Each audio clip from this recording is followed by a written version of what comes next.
हमेशा ओपन रहने वाले ड्रैगन कंट्री ने अचानक अपने बॉर्डर्स बंद करने का ऐलान कर दिया। उन्होंने सारे चलते हुए कंस्ट्रक्शन रोक दिए और देश की पूरी ताकत 34 स्टील सिटीज बनाने में लगा दी। इसी के साथ इमरजेंसी में 80 लाख सोल्जर्स की भर्ती शुरू की और पूरी आर्मी लेवल 1 कॉम्बैट मोड में आ गई।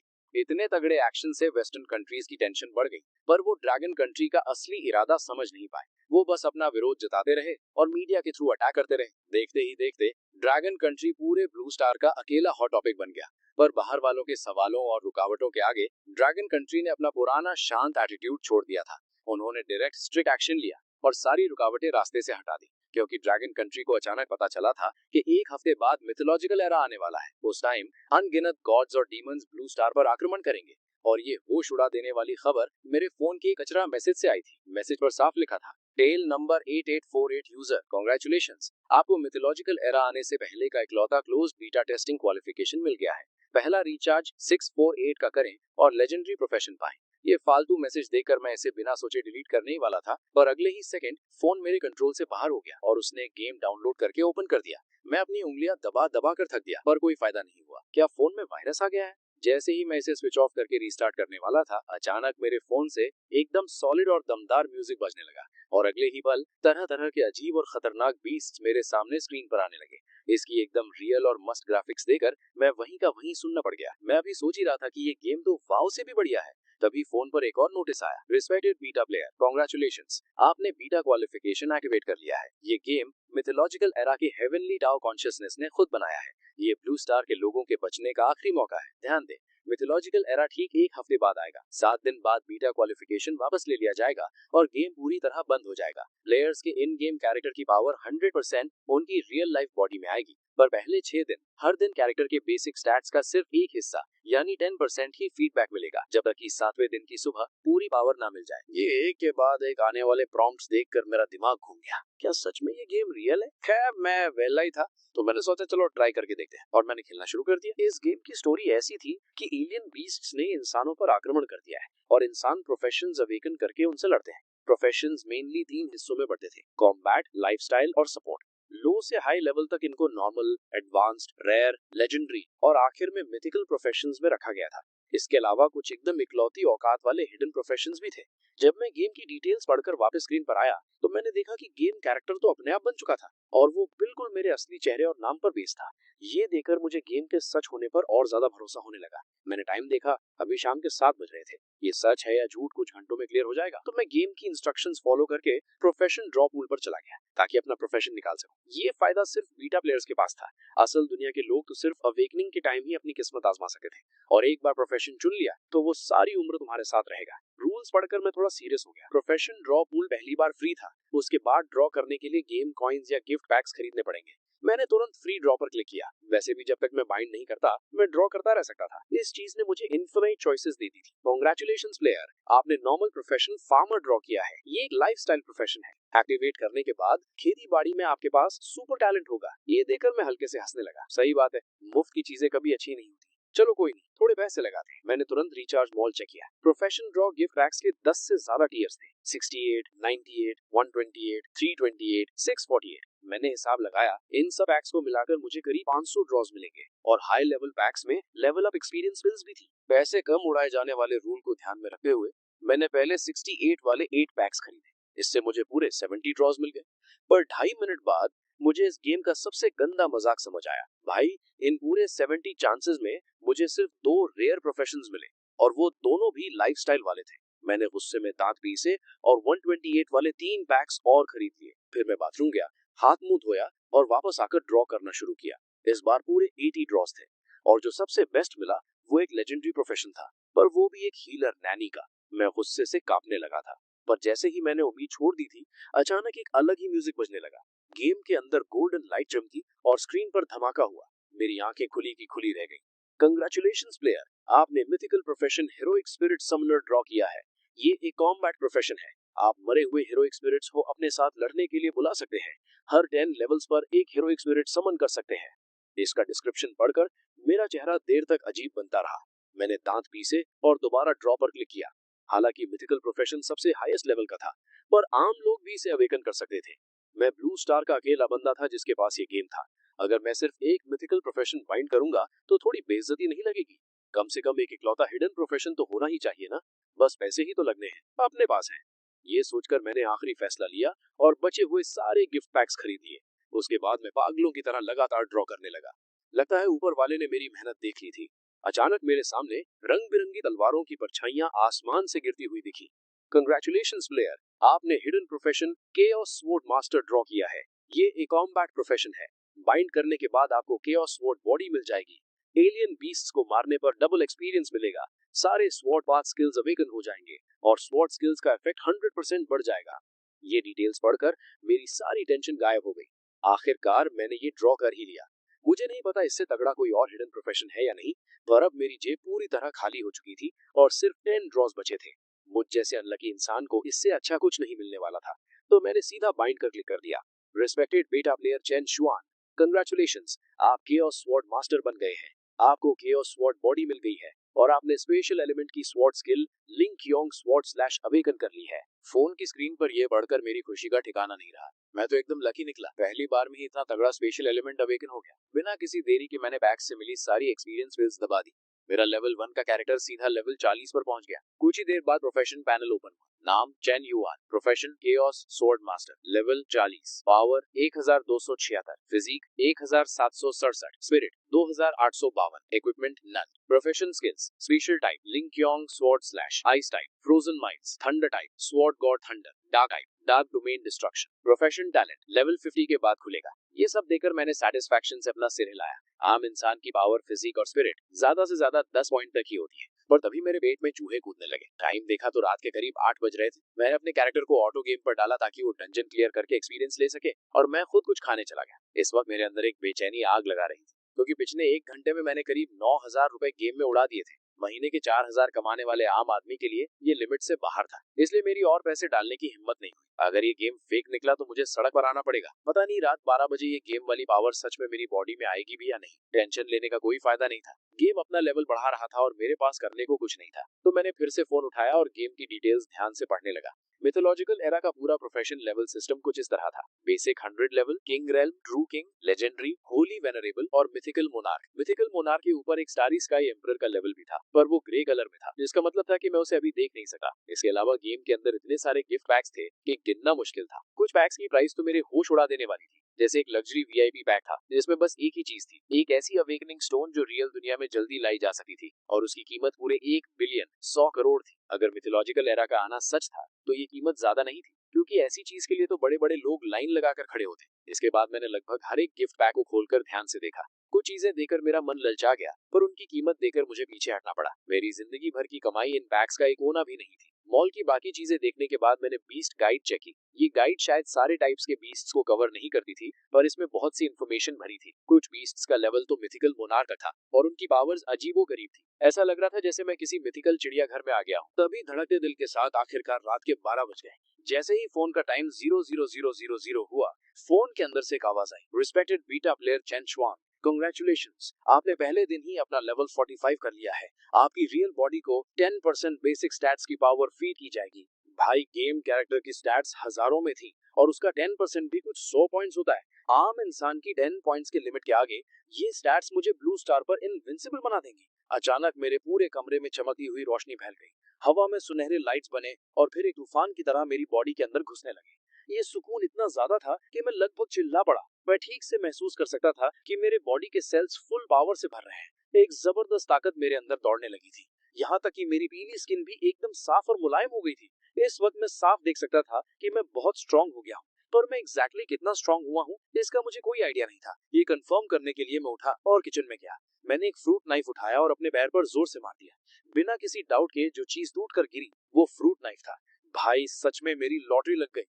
ये तो बस पहले दिन की आई हुई पावर थी। जब सारी पावर मिल जाएगी तब मैं किस लेवल पर होऊंगा। इसके बाद मेरे किचन के सारे बर्तन मेरी उस ताकत का शिकार बन गए। स्टील के पतीले को मैंने एक हाथ से दबाकर बॉल बना दिया। चाकू को अपनी 2 उंगलियों से ही तोड़ दिया। यहाँ तक कि वो बर्तन धोने वाला स्टील का जूना भी मुट्ठी भेजते ही एक तार बन गया।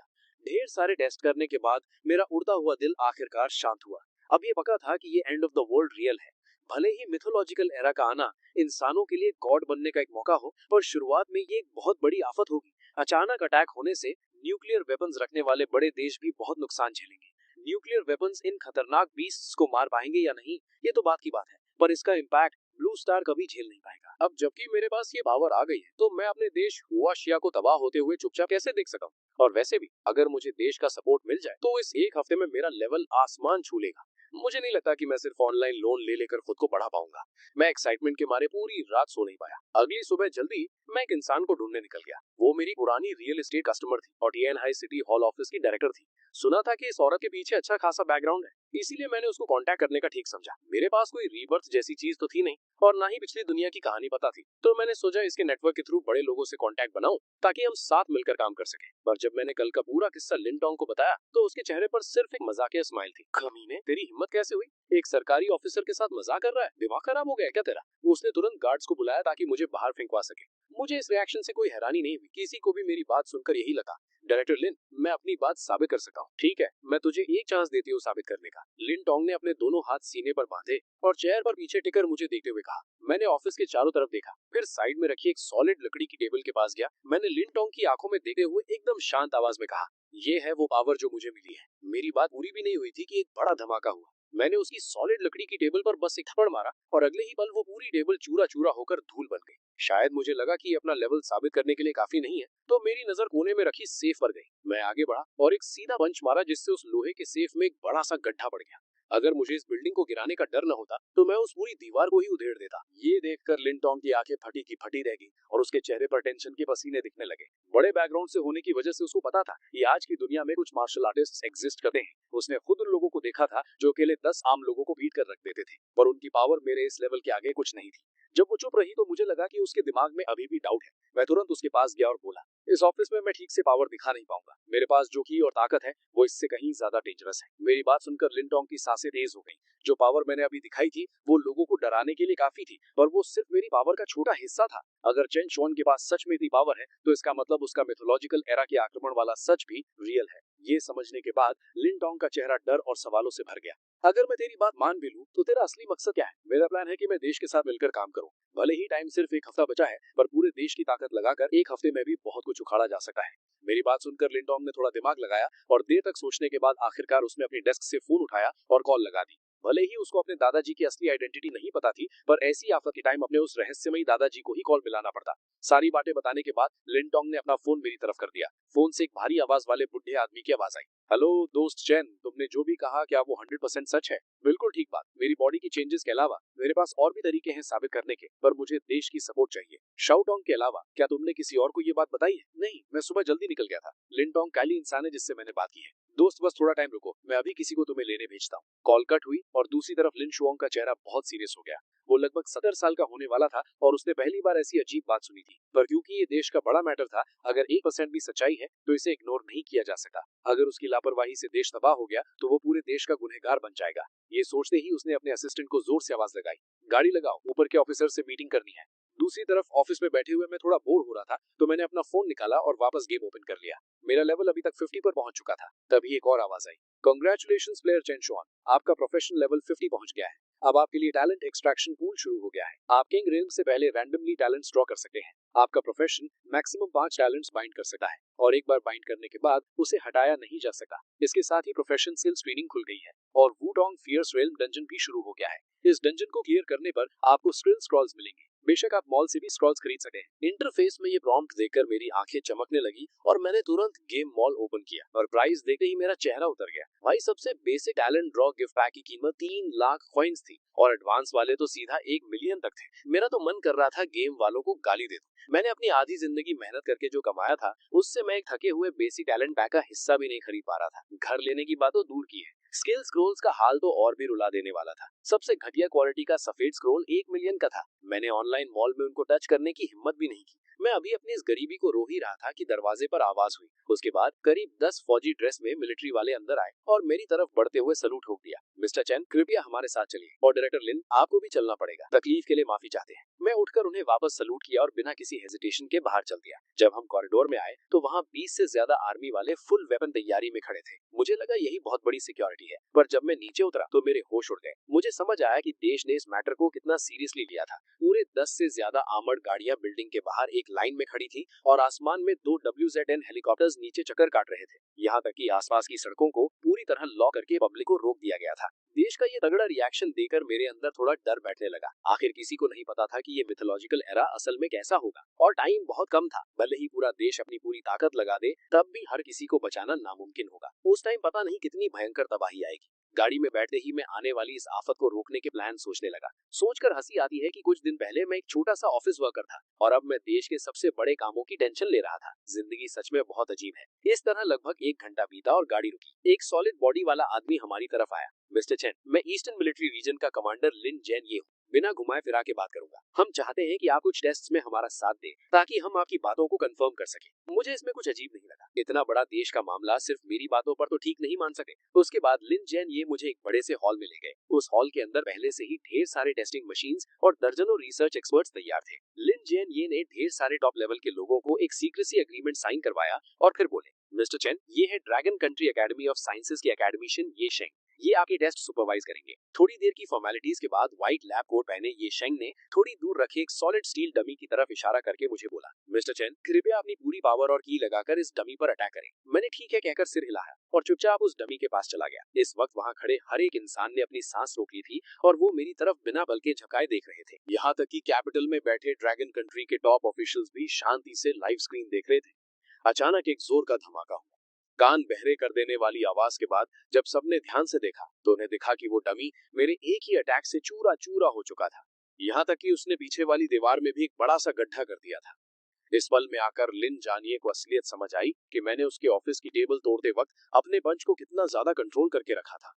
डेटा कैसा है? होश में आते ही ये शेन ने जल्दी से पूछा। बेसिक पावर 5 टन यानी कि 5000 केजी से ज्यादा है। सिर्फ इस एक लाइन ने वहां मौजूद सभी लोगों को चुप करा दिया। मैं इंसान हो ही नहीं सकता, ये ख्याल वहां सबके दिमाग में एक साथ आया। वहां जितने भी लोग थे वो सब बड़ी पोस्ट और स्टेटस वाले थे और उन सबको पता था कि एंशिएंट मार्शल आर्ट्स जैसी कोई चीज दुनिया में होती है। उनकी जानकारी के हिसाब से मैक्स की, भले ही कोई कितना भी टॉप लेवल का एंशिएंट मार्शल आर्टिस्ट क्यों ना हो, उसकी बेसिक पावर भी कभी 1 टन यानी कि 1000 केजी से ज्यादा नहीं हो सकती थी। और ऐसे एंशिएंट मार्शल आर्टिस्ट्स गिनती के ही होते हैं। हर एक का पूरा रिकॉर्ड देश के पास होता है। ये टेस्टिंग पूरा 1 घंटा चली। उसके बाद मुझे लिन जियान ये एक ऑफिस में आराम करने के लिए ले गए। ऑफिस में सिर्फ मैं और लिन जियान ये थे। तुरंत उन्होंने एक एन्क्रिप्टेड लैपटॉप निकाला और मेरे सामने रख दिया। मिस्टर चैन, कमांडर्स आपसे बात करेंगे। ये सुनते ही मेरा चेहरा एकदम सीरियस हो गया। मैंने जल्दी से अपने कपड़े ठीक किए। स्क्रीन कनेक्ट हुई और उसमें मुझे वो सारे बूढ़े लोग दिखे जिन्हें मैं अक्सर टीवी पर देखता था। इन्हें सामने देखकर मैं अंदर ही अंदर फुल एक्साइट हो गया। मैंने तुरंत खड़े होकर उन्हें सल्यूट मारा। कमांडर सर, नंबर 1 कमांडर ने एकदम प्यार से स्माइल की। कॉमरेड चन शुआन, हेलो, टेंशन मत लो, फ्री होके बैठो। क्या तुम हमें पूरी सिचुएशन थोड़ा डिटेल में समझा सकते हो? मैं धीरे से बैठ गया और फिर मैंने शुरू से लेके एंड तक पूरी कहानी उन्हें सुना दी। कुछ देर बाद लैपटॉप से फिर से हैरानी भरी आवाजें आने लगी। यहाँ तक कि लिन जियानिए, जिसने अभी मेरी खतरनाक ताकत अपनी आंखों से देखी थी, उसकी भी आंखें फटी की फटी रह गई। तुम्हारा मतलब है कि जो पावर तुम्हें अभी मिली है वो तुम्हारी बेसिक स्टैट्स का सिर्फ एक हिस्सा यानी 10% है? एक आवाज आई। हाँ, मैंने जवाब दिया। इस एक हफ्ते के अंदर हर दिन मुझे मेरी टोटल स्टैट्स का एक हिस्सा मिलता रहेगा। ये सुनकर सारे कमांडर्स के चेहरे थोड़े सीरियस हो गए। नंबर 1 कमांडर ने फिर से पूछा, कॉमरेड चन शुआन, मैंने सुना है कि तुम्हारे पास इस इंसिडेंट को साबित करने के और भी तरीके हैं। देश के उन बड़े लीडर्स की नजरों में मैंने जो पावर दिखाई थी वो इस बात को साबित करने के लिए काफी थी, पर क्योंकि ये पूरे देश के फ्यूचर का सवाल था, उन्हें बहुत फूंक फूंक कर कदम रखना था। सीधे शब्दों में कहूँ तो उन्हें मुझसे कुछ और ज्यादा ठोस सबूत चाहिए थे ताकि उन्हें पूरी तसल्ली हो सके। आखिर एक बार उन्होंने फैसला ले लिया तो पूरा देश आने वाले कुछ ही दिनों में पूरी तरह से पलट जाएगा। इसमें लगने वाला पैसा और जो नुकसान उठाना पड़ेगा उसका कोई अंदाजा नहीं लगा सकता था। ये सब देखकर मैं भी उन ऊपर वालों की टेंशन समझ रहा था, तो मैंने तुरंत गेम का मॉल ओपन किया। कमांडर्स, गेम के अंदर सच में कुछ ऐसी चीजें हैं जो प्रूफ दे सकती हैं। बस इन गिफ्ट पैक्स का प्राइस, ये बोलते हुए मैं शर्म से अपना सिर खुजाने लगा। मेरी ये हालत देखकर वो सारे कमांडर्स हंसने लगे। वहाँ का वो सीरियस और भारी माहौल अचानक से थोड़ा हल्का हो गया। जियान, ये कॉमरेड चन शुआन ने देश पर भरोसा किया है तो देश भी उसे मायूस नहीं करेगा। जाओ इसका इंतजाम करो। Yes commander. लिन जियान ये ने हल्के से सिर हिलाया और तुरंत अपना फोन उठाकर एक कॉल लगाया। लिन जियान ये ने मुझसे मेरा बैंक अकाउंट नंबर तक नहीं पूछा। मैं समझ गया था कि देश ने मेरी पूरी कुंडली पहले ही निकालकर छान मारी थी।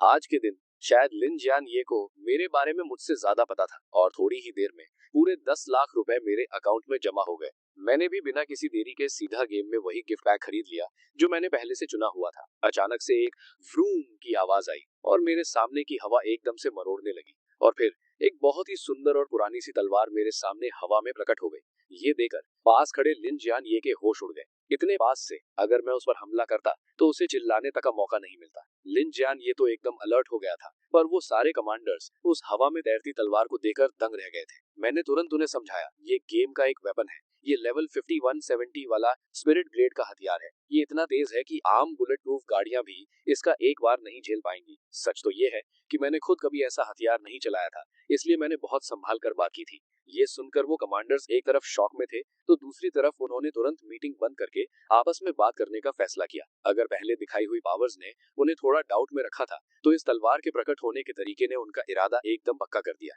कॉल कट हो गई और मैंने भी आखिरकार सुकून की सांस ली। भले ही मैं अब आम इंसान नहीं रहा था, पर उन बड़े बुजुर्ग लीडर्स के सामने बैठकर मेरी हालत थोड़ी टाइट हो रही थी। आखिर हर कोई पहली बार देश के बड़ों से थोड़ी ना बात करता है। इस खाली टाइम का फायदा उठाते हुए मैंने फिर से अपना फोन निकाला और गेम ओपन कर लिया।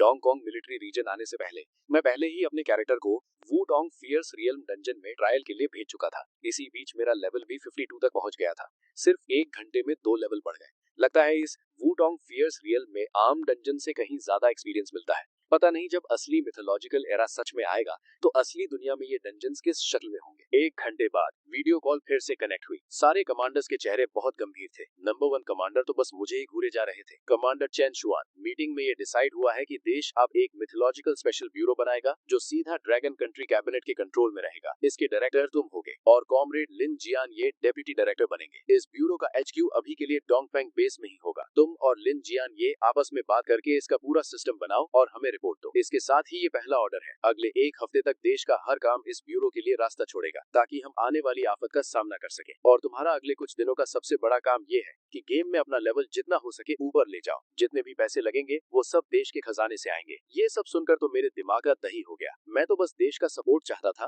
ताकि अपनी ताकत बढ़ा सकूं और उन्हें बस आने वाली तबाही के बारे में बताना चाहता था। ये अचानक मैं डायरेक्टर कैसे बन गया? ये पूरे ड्रैगन कंट्री के फ्यूचर का मामला था। इतना बड़ा बोझ मुझ जैसे एक छोटे ऑफिस वर्कर के लिए। मेरी जगह कोई और होता तो उसके होश उड़ जाते। मुझे थोड़ा हिचकिचाते हुए देखकर कमांडर ने एकदम पक्के इरादे के साथ दोबारा कहा, कॉमरेड चैन शुआन, तुम्हें खुद की औकात कम आंकने की जरूरत नहीं है। तुम्हें जो ब्लू स्टार का इकलौता क्लोज्ड बेटा क्वालिफिकेशन मिला है वो अकेले ही साबित करता है कि तुम आम इंसान नहीं हो। देश को तुम पर पूरा भरोसा है तो तुम्हें भी खुद पर भरोसा रखना होगा। इन 2 बातों ने मेरे दिल में एक आग सी लगा दी। मेरी रगों में अचानक से एक नया जोश दौड़ने लगा। कमांडर्स, मैं ड्रैगन कंट्री के लिए लड़ने में अपनी पूरी जान लगा दूंगा। मेरा ये सॉलिड कॉन्फिडेंस देकर बाकी कमांडर्स की आंखों में भी मेरे लिए तारीफ छलक रही थी। वीडियो कॉल कट हो गई। लिन जियान ये जो बड़ी जल्दी अपने नए रोल में सेट हो गए थे, उन्होंने सीधा मुझसे पूछा, डायरेक्टर, कमांडर्स ने हमें प्लान बनाने को कहा है और टाइम बहुत कम है। ये सुनकर मैंने थोड़ी देर दिमाग लगाया। रास्ते भर जो मेरे दिमाग में टूटे फूटे आइडियाज चल रहे थे उन सबको एक साथ जोड़ा और धीरे से बोला, जहाँ तक मुझे पता है जैसे ही मिथोलॉजिकल एरा आएगा शुरुआत में ही हम पर एलियन बीस्ट्स का हमला होगा। पर अगर हम शुरुआत के इस बीस्ट टाइड यानी जानवरों के हमले को झेल गए तो हमें थोड़ा सा टाइम मिल जाएगा खुद को डेवलप करने का। इसके अलावा मिथोलॉजिकल एरा के आते ही मिथोलॉजिकल दुनिया की पूरी की तूफान की तरह ब्लू स्टार में घुस आएगी, जिसकी वजह से ब्लू स्टार के सारे जानवर और पेड़ पौधे भी म्यूटेट यानी भयंकर रूप ले सके हैं। लिन जियन ये के माथे पर टेंशन की सिलवटें पड़ गईं। ये हालत उनके सोचे हुए लेवल से कहीं ज्यादा खतरनाक थी।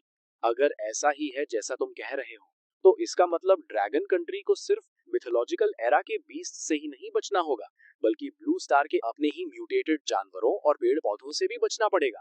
हाँ बिल्कुल सही, मैंने जवाब दिया। यहाँ आते वक्त मैं इस बारे में ही सोच रहा था।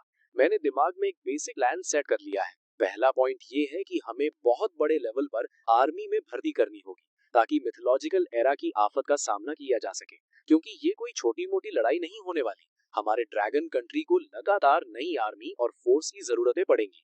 दूसरा पॉइंट, देश से प्यार करने वाले जितने भी लोग बाहर हैं यानी ओवरसीज हैं उन सबको वापस बुला लिया जाए और जिन्हें बाहर की हवा ज्यादा पसंद है उनके साथ कोई जबरदस्ती मत करो। मिथोलॉजिकल एरा शुरू होने से ठीक 2 दिन पहले ड्रैगन कंट्री को अपने सारे बॉर्डर्स पूरी तरह बंद करने होंगे। तीसरा पॉइंट, हर स्टेट की मेन सिटी को अपना बेस बनाया जाए। छोटी सिटीज को बड़ी सिटीज के साथ जोड़कर पूरे 34 डिफेंस जोन्स बनाए जाएं और उसके बाद सारी पब्लिक को सेफ तरीके से इन डिफेंस जोन्स के अंदर शिफ्ट किया जाए। इसके साथ ही हर डिफेंस जोन में 2 लाख सोल्जर्स तैनात किए जाएं। हमें की एनर्जी डिटेक्ट करने वाले सेंटर्स भी बनाने होंगे ताकि हमें जल्दी से जल्दी पता चल सके कि ये खतरनाक बीस्ट्स कहाँ छुपे बैठे हैं। चौथा पॉइंट, देश के सारे टॉप साइंटिस्ट को एक साथ बुलाया जाए और पूरी पावर लगाकर सबसे खतरनाक और जानलेवा वेपन्स बनाए जाए। भले ही मॉडर्न गन्स और बॉम्ब्स हाई लेवल बीस्ट्स का कुछ ना उखाड़ पाए, पर जब लो लेवल बीस्ट्स का पूरा झुंड आएगा तो ये हथियार बहुत काम आएंगे। 5वां पॉइंट, मिथोलॉजिकल एरा के अचानक आने से पब्लिक में जो डर और दंगे, राइट्स फैलेंगे, उन्हें कंट्रोल करने के लिए हमें मीडिया और इंटरनेट का पूरा यूज करना होगा ताकि पब्लिक को ठीक से समझाया जा सके। हमें किसी भी हाल में लोगों के दिमाग में ये आखिरी उम्मीद डालनी होगी कि इस आफत में उनका देश उनके साथ खड़ा है। जैसे ही मेरी बात खत्म हुई, लिन जियांग ये के चेहरे पर हैरानी साफ दिख रही थी। इतने कम टाइम में तुमने इतना डिटेल्ड प्लान सोच लिया? भले ही इसमें थोड़ी बहुत कमियां हैं, पर फिर भी ये बहुत लाजवाब है। डायरेक्टर का प्लान। मैं अभी जरूरत लोगों को मीटिंग के लिए बुलाता हूँ। ये बोलते ही लिन जियांग ये को जैसे अचानक कुछ याद आया। डायरेक्टर, तो अभी शुरुआत के लिए आपको कितने फंड्स चाहिए? ये सुनकर मैंने हल्के से स्माइल किया। जब देश ही मेरा सबसे बड़ा सपोर्ट बन चुका है तो सोच का लेवल तो बड़ा रखना ही पड़ेगा ना। शराफत या शर्म दिखाने का तो अब कोई सवाल ही नहीं पैदा होता। तो ठीक है, पहले 10 बिलियन दे दो, गेम में थोड़ा रिचार्ज मारना है। इतने बड़े अमाउंट पर लिन जियांग ये को बिल्कुल भी हैरानी नहीं हुई। आखिर अब मैं पूरे ड्रैगन कंट्री का सबसे वीआईपी इंसान जो बन चुका था। उन्होंने तुरंत एक और कॉल लगाई। करीब 10 मिनट बाद जब मैंने अपने फोन का मैसेज देखा जिसमें जीरो इतने थे कि स्क्रीन पर ठीक से फिट भी नहीं आ रहे थे, तो मेरा दिल औकात से बाहर जोरों से धड़कने लगा। सिर्फ 10 बिलियन ही तो है। साले पैरों, कांपना बंद कर सकते हो क्या? डायरेक्टर, मुझे तुरंत एक्सपर्ट्स की मीटिंग बुलानी होगी ताकि प्लान डिस्कस हो सके। क्या आप भी मेरे साथ चलना चाहेंगे? नहीं, अभी के लिए मेरा सामने ना आना ही ठीक रहेगा। इन सब कामों का पूरा चार्ज आप ही लीजिए। असली लोगों के साथ मीटिंग खेलने से अच्छा मुझे अभी गेम में अंधाधुंध पैसे उड़ाने का मजा ज्यादा पसंद आ रहा था। लिन जियानिये के वहां से निकलने के बाद मैंने फिर से अपना फोन निकाला और जैसे कोई शॉपिंग मॉल में पागलों की तरह खरीदारी करता है, मैं भी शुरू हो गया। उन गिफ्ट पैक्स की प्राइसेस को देखकर जो बस 1 घंटे पहले मेरी औकात से बिल्कुल बाहर थे, मैंने हल्के से हंसकर कहा, talent extraction gift pack buy, skill scroll gift pack buy. इस वक्त तरह तरह के टैलेंट्स किसी टॉप मॉडल की तरह मेरे सामने डिस्प्ले हो रहे थे, पर मैं बस एक नजर डालकर उन्हें हटा रहा था। लेजेंडरी क्वालिटी से नीचे के टैलेंट्स को तो मैं घास भी नहीं डाल रहा था। पूरे 100 ड्रॉज होने के बाद अचानक मेरी आंखें चमक उठी। मेरी नजर स्क्रीन पर आए उस मिथिकल क्वालिटी टैलेंट पर अटक गई, क्लियर स्वॉर्ड हार्ट। ये स्वॉर्ड बात का top level mythical quality talent था। ये मुझे किसी भी आने वाले खतरे का पहले से ही अंदाजा दे सका था। हजारों तलवारें अपने ओरिजिन पर वापस आती हैं। ये तो जान बचाने के लिए एकदम मस्त चीज है। मैंने बिना किसी देरी के सीधा इसे बाइंड कर लिया। अगले आधे घंटे तक मैंने पागलों की तरह अंधाधुंध पैसे उड़ाए और आखिरकार मैंने अपने 5 टॉप लेवल मिथिकल टैलेंट्स चुन लिए थे। एक तो था कियोस स्वॉर्ड डोमेन। ये सारे स्वॉर्ड पार्ट्स को एक साथ मिला सकता था और इसमें मैं खुद से भी नई स्किल्स समझ सकता था। अगला था earth dragon overlord body. Alien beasts का खून और की निकलकर ये मेरी फिजिकल बॉडी को और सॉलिड बना सकता था। जब ये परफेक्ट लेवल पर पहुंच जाएगा तो मेरी फिजिकल बॉडी ही सेंट लेवल की हो जाएगी। उसके बाद आया ओथ फर्नेस। ये एलियन बीस्ट्स को पिघलाकर उन्हें लाइफ क्रिस्टल्स में कन्वर्ट कर सकता था। ये लाइफ क्रिस्टल्स मेरी या किसी और की पावर बढ़ाने के काम आ सकते थे। और आखिरी था ज़ोडिएक निर्वाणा। ये एक टॉप लेवल पैसिव टैलेंट था। जब भी बाइंड करने वाले यानी मुझ पर मौत का खतरा आएगा तो ये निर्वाणा ट्रिगर कर देगा और मुझे एक नई जिंदगी दे देगा। इन 5 बड़े टैलेंट्स के साथ मैं लगभग हर फील्ड में एक इनविंसिबल वॉरियर बन चुका था। अटैक के लिए मेरे पास केओस स्वॉर्ड बॉडी थी और डिफेंस के लिए अर्थ ड्रैगन ओवरलॉर्ड बॉडी। खतरे के वक्त मेरे पास ज़ोडिएक निर्वाणा था और सबसे बड़ी बात, मेरे पीछे पूरा देश मेरा सपोर्ट सिस्टम बन के खड़ा था। अब इससे फाड़ और क्या हो सकता था? बस एक ही प्रॉब्लम थी, ये 5 टैलेंट्स अभी अपने बेसिक लेवल पर थे। इन्हें अपग्रेड करने के लिए मुझे खुद ही इनकी प्रैक्टिस करनी होगी और इन्हें ठीक से समझना होगा। मैं इनको किसी गेम के गिफ्ट पैक से अपग्रेड नहीं कर सकता था। उसके बाद मैंने सारे प्रोफेशन स्किल स्क्रॉल वाले गिफ्ट पैक्स खरीद मारे। आखिर प्रोफेशन स्किल्स के भी अपने अलग लेवल होते थे, जो थे मॉर्टल grade, profound grade, spirit grade और अर्थ ग्रेड। शुरुआत में जो प्रोफेशन स्किल्स अवेकन होते थे, भले ही वो मिथिकल ग्रेड के क्यों ना हो, वो सब मॉर्टल ग्रेड से ही शुरू होते थे। उन्हें अपग्रेड करने के लिए खुद की मेहनत और स्किल की समझ लगानी पड़ती थी। पर मैं तो एक नंबर का चीटर या हैकर था ना, मेरी बात अलग थी। मैंने सीधा अपनी उन 5 बड़ी प्रोफेशनल स्किल्स को स्पिरिट ग्रेड तक अपग्रेड कर दिया। ये सब करने के बाद मैंने अपने कैरेक्टर को वुडोंग फियर्स रियल्म डंजन क्लियर करने पर लगा दिया और खुद वापस मॉल चेक करने लग गया। बस दुख इस बात का था कि एक्सपीरियंस मिल्स खरीदने की डेली लिमिट थी, वरना मैं पक्का अपना लेवल सीधा 100 करके ही सांस लेता। खुद को सिर से लेकर पैर के नाखून तक फुल पावर से सेट करने के बाद आखिरकार मुझे अपनी टीम की याद आई। आखिर जब मिथोलॉजिकल एरा सच में आएगा, मैं भले ही कितना भी स्ट्रांग हो जाऊं, मेरे 3 सिर और 6 हाथ थोड़ी ना थे कि सब अकेले हैंडल कर लूंगा। एक तगड़ी और भरोसेमंद टीम बनाना ही लंबा टिकने का असली प्लान था। इसीलिए मॉल के अंदर जो चीज टाइम से पहले रियल दुनिया में लाई जा सकती थी, वो अवेकनिंग स्टोन तो मुझे हर हाल में खरीदना ही था। मैंने डिटेल में चेक किया, ये गिफ्ट पैक एक दिन में सिर्फ 3 ही आते थे। हर एक पैक में एक अवेकनिंग स्टोन होता था और एक अवेकनिंग स्टोन से पूरे 100 लोग अपना प्रोफेशन अवेकन कर सकते थे। पर अगर उन्होंने सिर्फ प्रोफेशन अवेकन किया तो उससे उतनी ज्यादा मदद नहीं मिलने वाली थी। आखिर एक लेवल 1 का प्रोफेशन मास्टर आम इंसान से बस थोड़ा सा ही ज्यादा ताकतवर होता है, पर एलियन बीस्ट्स के आगे वो अभी भी किसी कीड़े मकोड़े की तरह ही थे। और जब मैं गेम मॉल चेक कर रहा था तो दूसरी तरफ पूरा डोंगफेंग बेस भी फुल एक्शन में आ चुका था। लिन जियन ये ने बहुत ही कम टाइम में ढेर सारे रिसर्च एक्सपर्ट्स को इकट्ठा कर लिया था। मेरे बनाए हुए प्लान पर उन्होंने डिस्कशन किया, उसमें जरूरी बातें ऐड की और उसे परफेक्ट बनाया और फिर उसे ऑफिस में मुझे चेक करने के लिए लाकर दे दिया। उसके बाद उसे सीधा कैबिनेट के पास भेज दिया गया। इस वक्त लिन जियन ये लाल फाइल्स का एक बंडल पकड़े हुए मुझे देते हैं। डायरेक्टर, कैबिनेट ने प्लान पास कर दिया है। मैंने हल्के से सिर हिलाया और कहा, क्योंकि टाइम बहुत कम है तो सबसे पहले ये डिफेंस जोन वाला प्लान एग्जीक्यूट किया जाएगा। तुरंत हर फील्ड और इंडस्ट्री के रिप्रेजेंटेटिव्स की एक बड़ी मीटिंग बुलाओ, खास करके कंस्ट्रक्शन इंडस्ट्री वालों की। और हाँ, उन्हें अभी असली सच बताने की जरूरत नहीं है, वरना बिना मतलब का डर और पैनिक फैल जाएगा। उन्हें सीधा सेंट्रल गवर्नमेंट का डायरेक्ट ऑर्डर सुना दो। इसके साथ ही तुरंत आर्मी में भर्ती शुरू करो, बाहर रहने वाले सिटीजन्स को वापस बुलाओ, खतरनाक वेपन्स बनाना शुरू करो और इंटरनेट पर पहले से ही माहौल सेट करना शुरू कर दो। ये सारे काम एक साथ चलने चाहिए क्योंकि टाइम किसी का इंतजार नहीं करता। इसके तुरंत बाद कैपिटल के असेंबली हॉल के सामने इमरजेंसी नोटिस मिलते ही हर इंडस्ट्री के रिप्रेजेंटेटिव्स अपना सारा काम धाम छोड़कर वहां पहुंच गए थे। यहाँ तक कि जो रिप्रेजेंटेटिव्स दूर के एरियाज में थे उन्हें तो आर्मी ने सीधा मिलिट्री प्लेन्स भेजकर वहां लाया था। वो सब के सब पसीने से लथपथ थे और उनकी सांसें बुरी तरह फूली हुई थी। किसी का आपस में बात करने तक का मूड नहीं था। असेंबली हॉल के अंदर उस बड़े से प्लेटफॉर्म पर जो सीना तान कर खड़ा था वो मेजर जनरल लिन जियन ये थे। नीचे बैठे सारे लोग ये नजारा देखकर एकदम कंफ्यूज थे। आर्मी का बंदा इस तरह की पॉलिटिकल मीटिंग कैसे होस्ट कर सकता है? पर लिन जियाने के पास बैठकर एक्सप्लेन करने का टाइम नहीं था। उन्होंने सीधा अपने सामने रखी नंबर 1 लाल फाइल खोली और भारी आवाज में बोले, अभी कैबिनेट का इमरजेंसी ऑर्डर सुनाया जा रहा है। ये बात सुनते ही सारे बड़े रिप्रेजेंटेटिव्स सीधे होकर बैठ गए और अपने कान खड़े करके सुनने लगे। ऑर्डर कुछ इस तरह है, इसी वक्त से देश की चल रही सारी पॉलिसीज को रोक दिया जाए। हर स्टेट की मेन सिटी को बेस बनाकर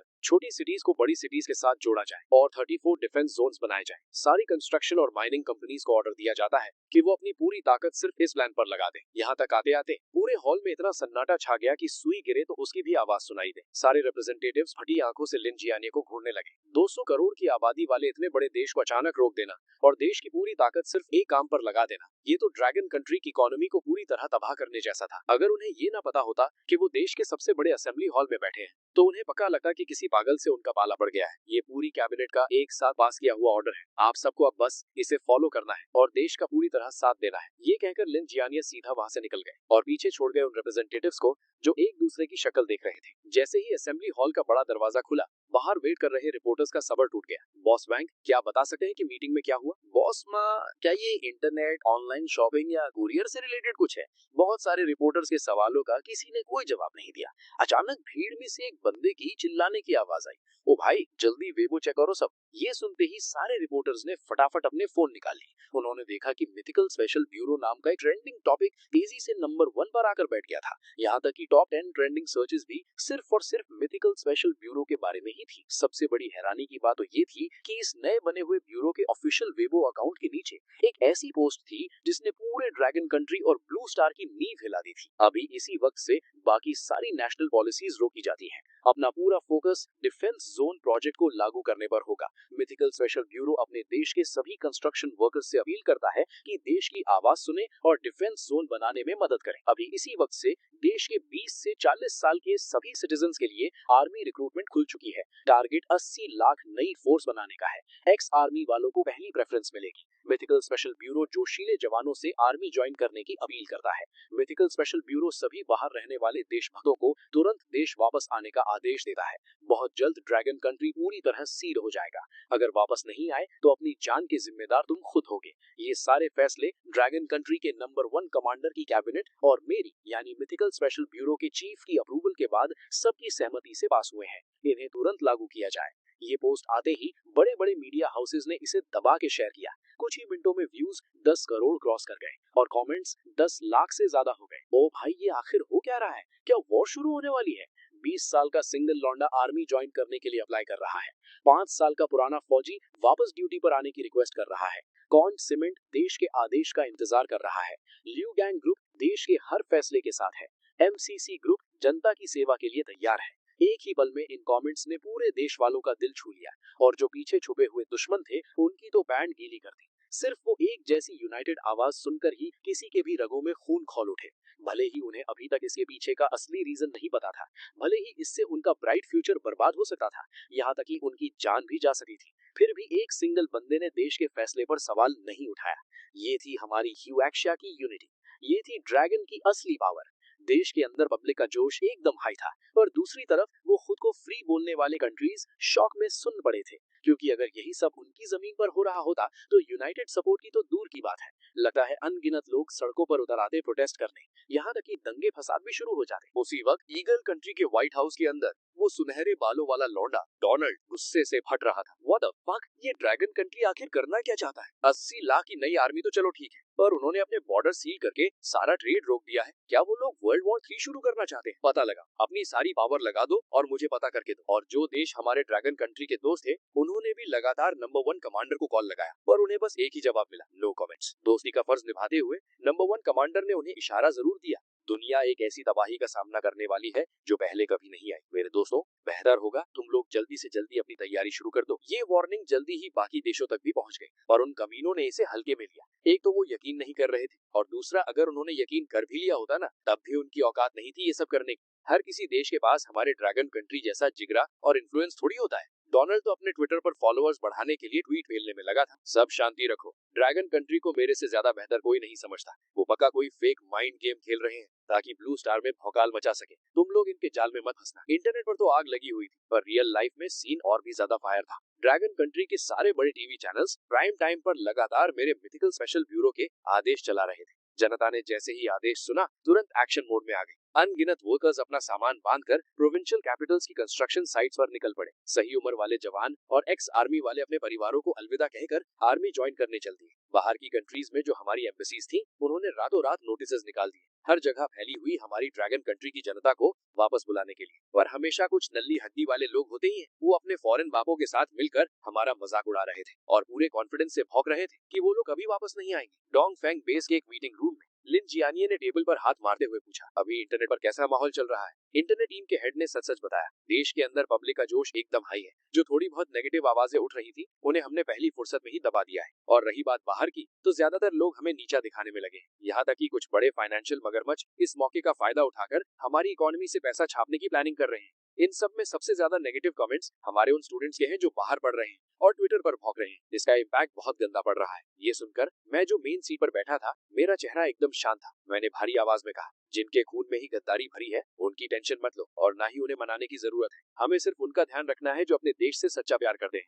जो लोग दूसरों के तलवे चाट रहे हैं, वो वापस आकर भी क्या ही उखाड़ लेंगे। उन्हें इन्फॉर्म कर दिया, यही हमारे देश की मेहरबानी समझ लो। अभी सबसे बड़ा मुद्दा उन 34 डिफेंस जोन्स का कंस्ट्रक्शन है। बताओ उसकी तैयारी का क्या सीन है? मेरा सवाल सुनकर कंस्ट्रक्शन टीम का हेड अपनी जगह से खड़ा हुआ और बोला, सारी बड़ी construction companies, private engineering teams, mining companies, cement और स्टील फैक्ट्रीज ने एकदम आगे बढ़कर हमारी आवाज का साथ दिया है।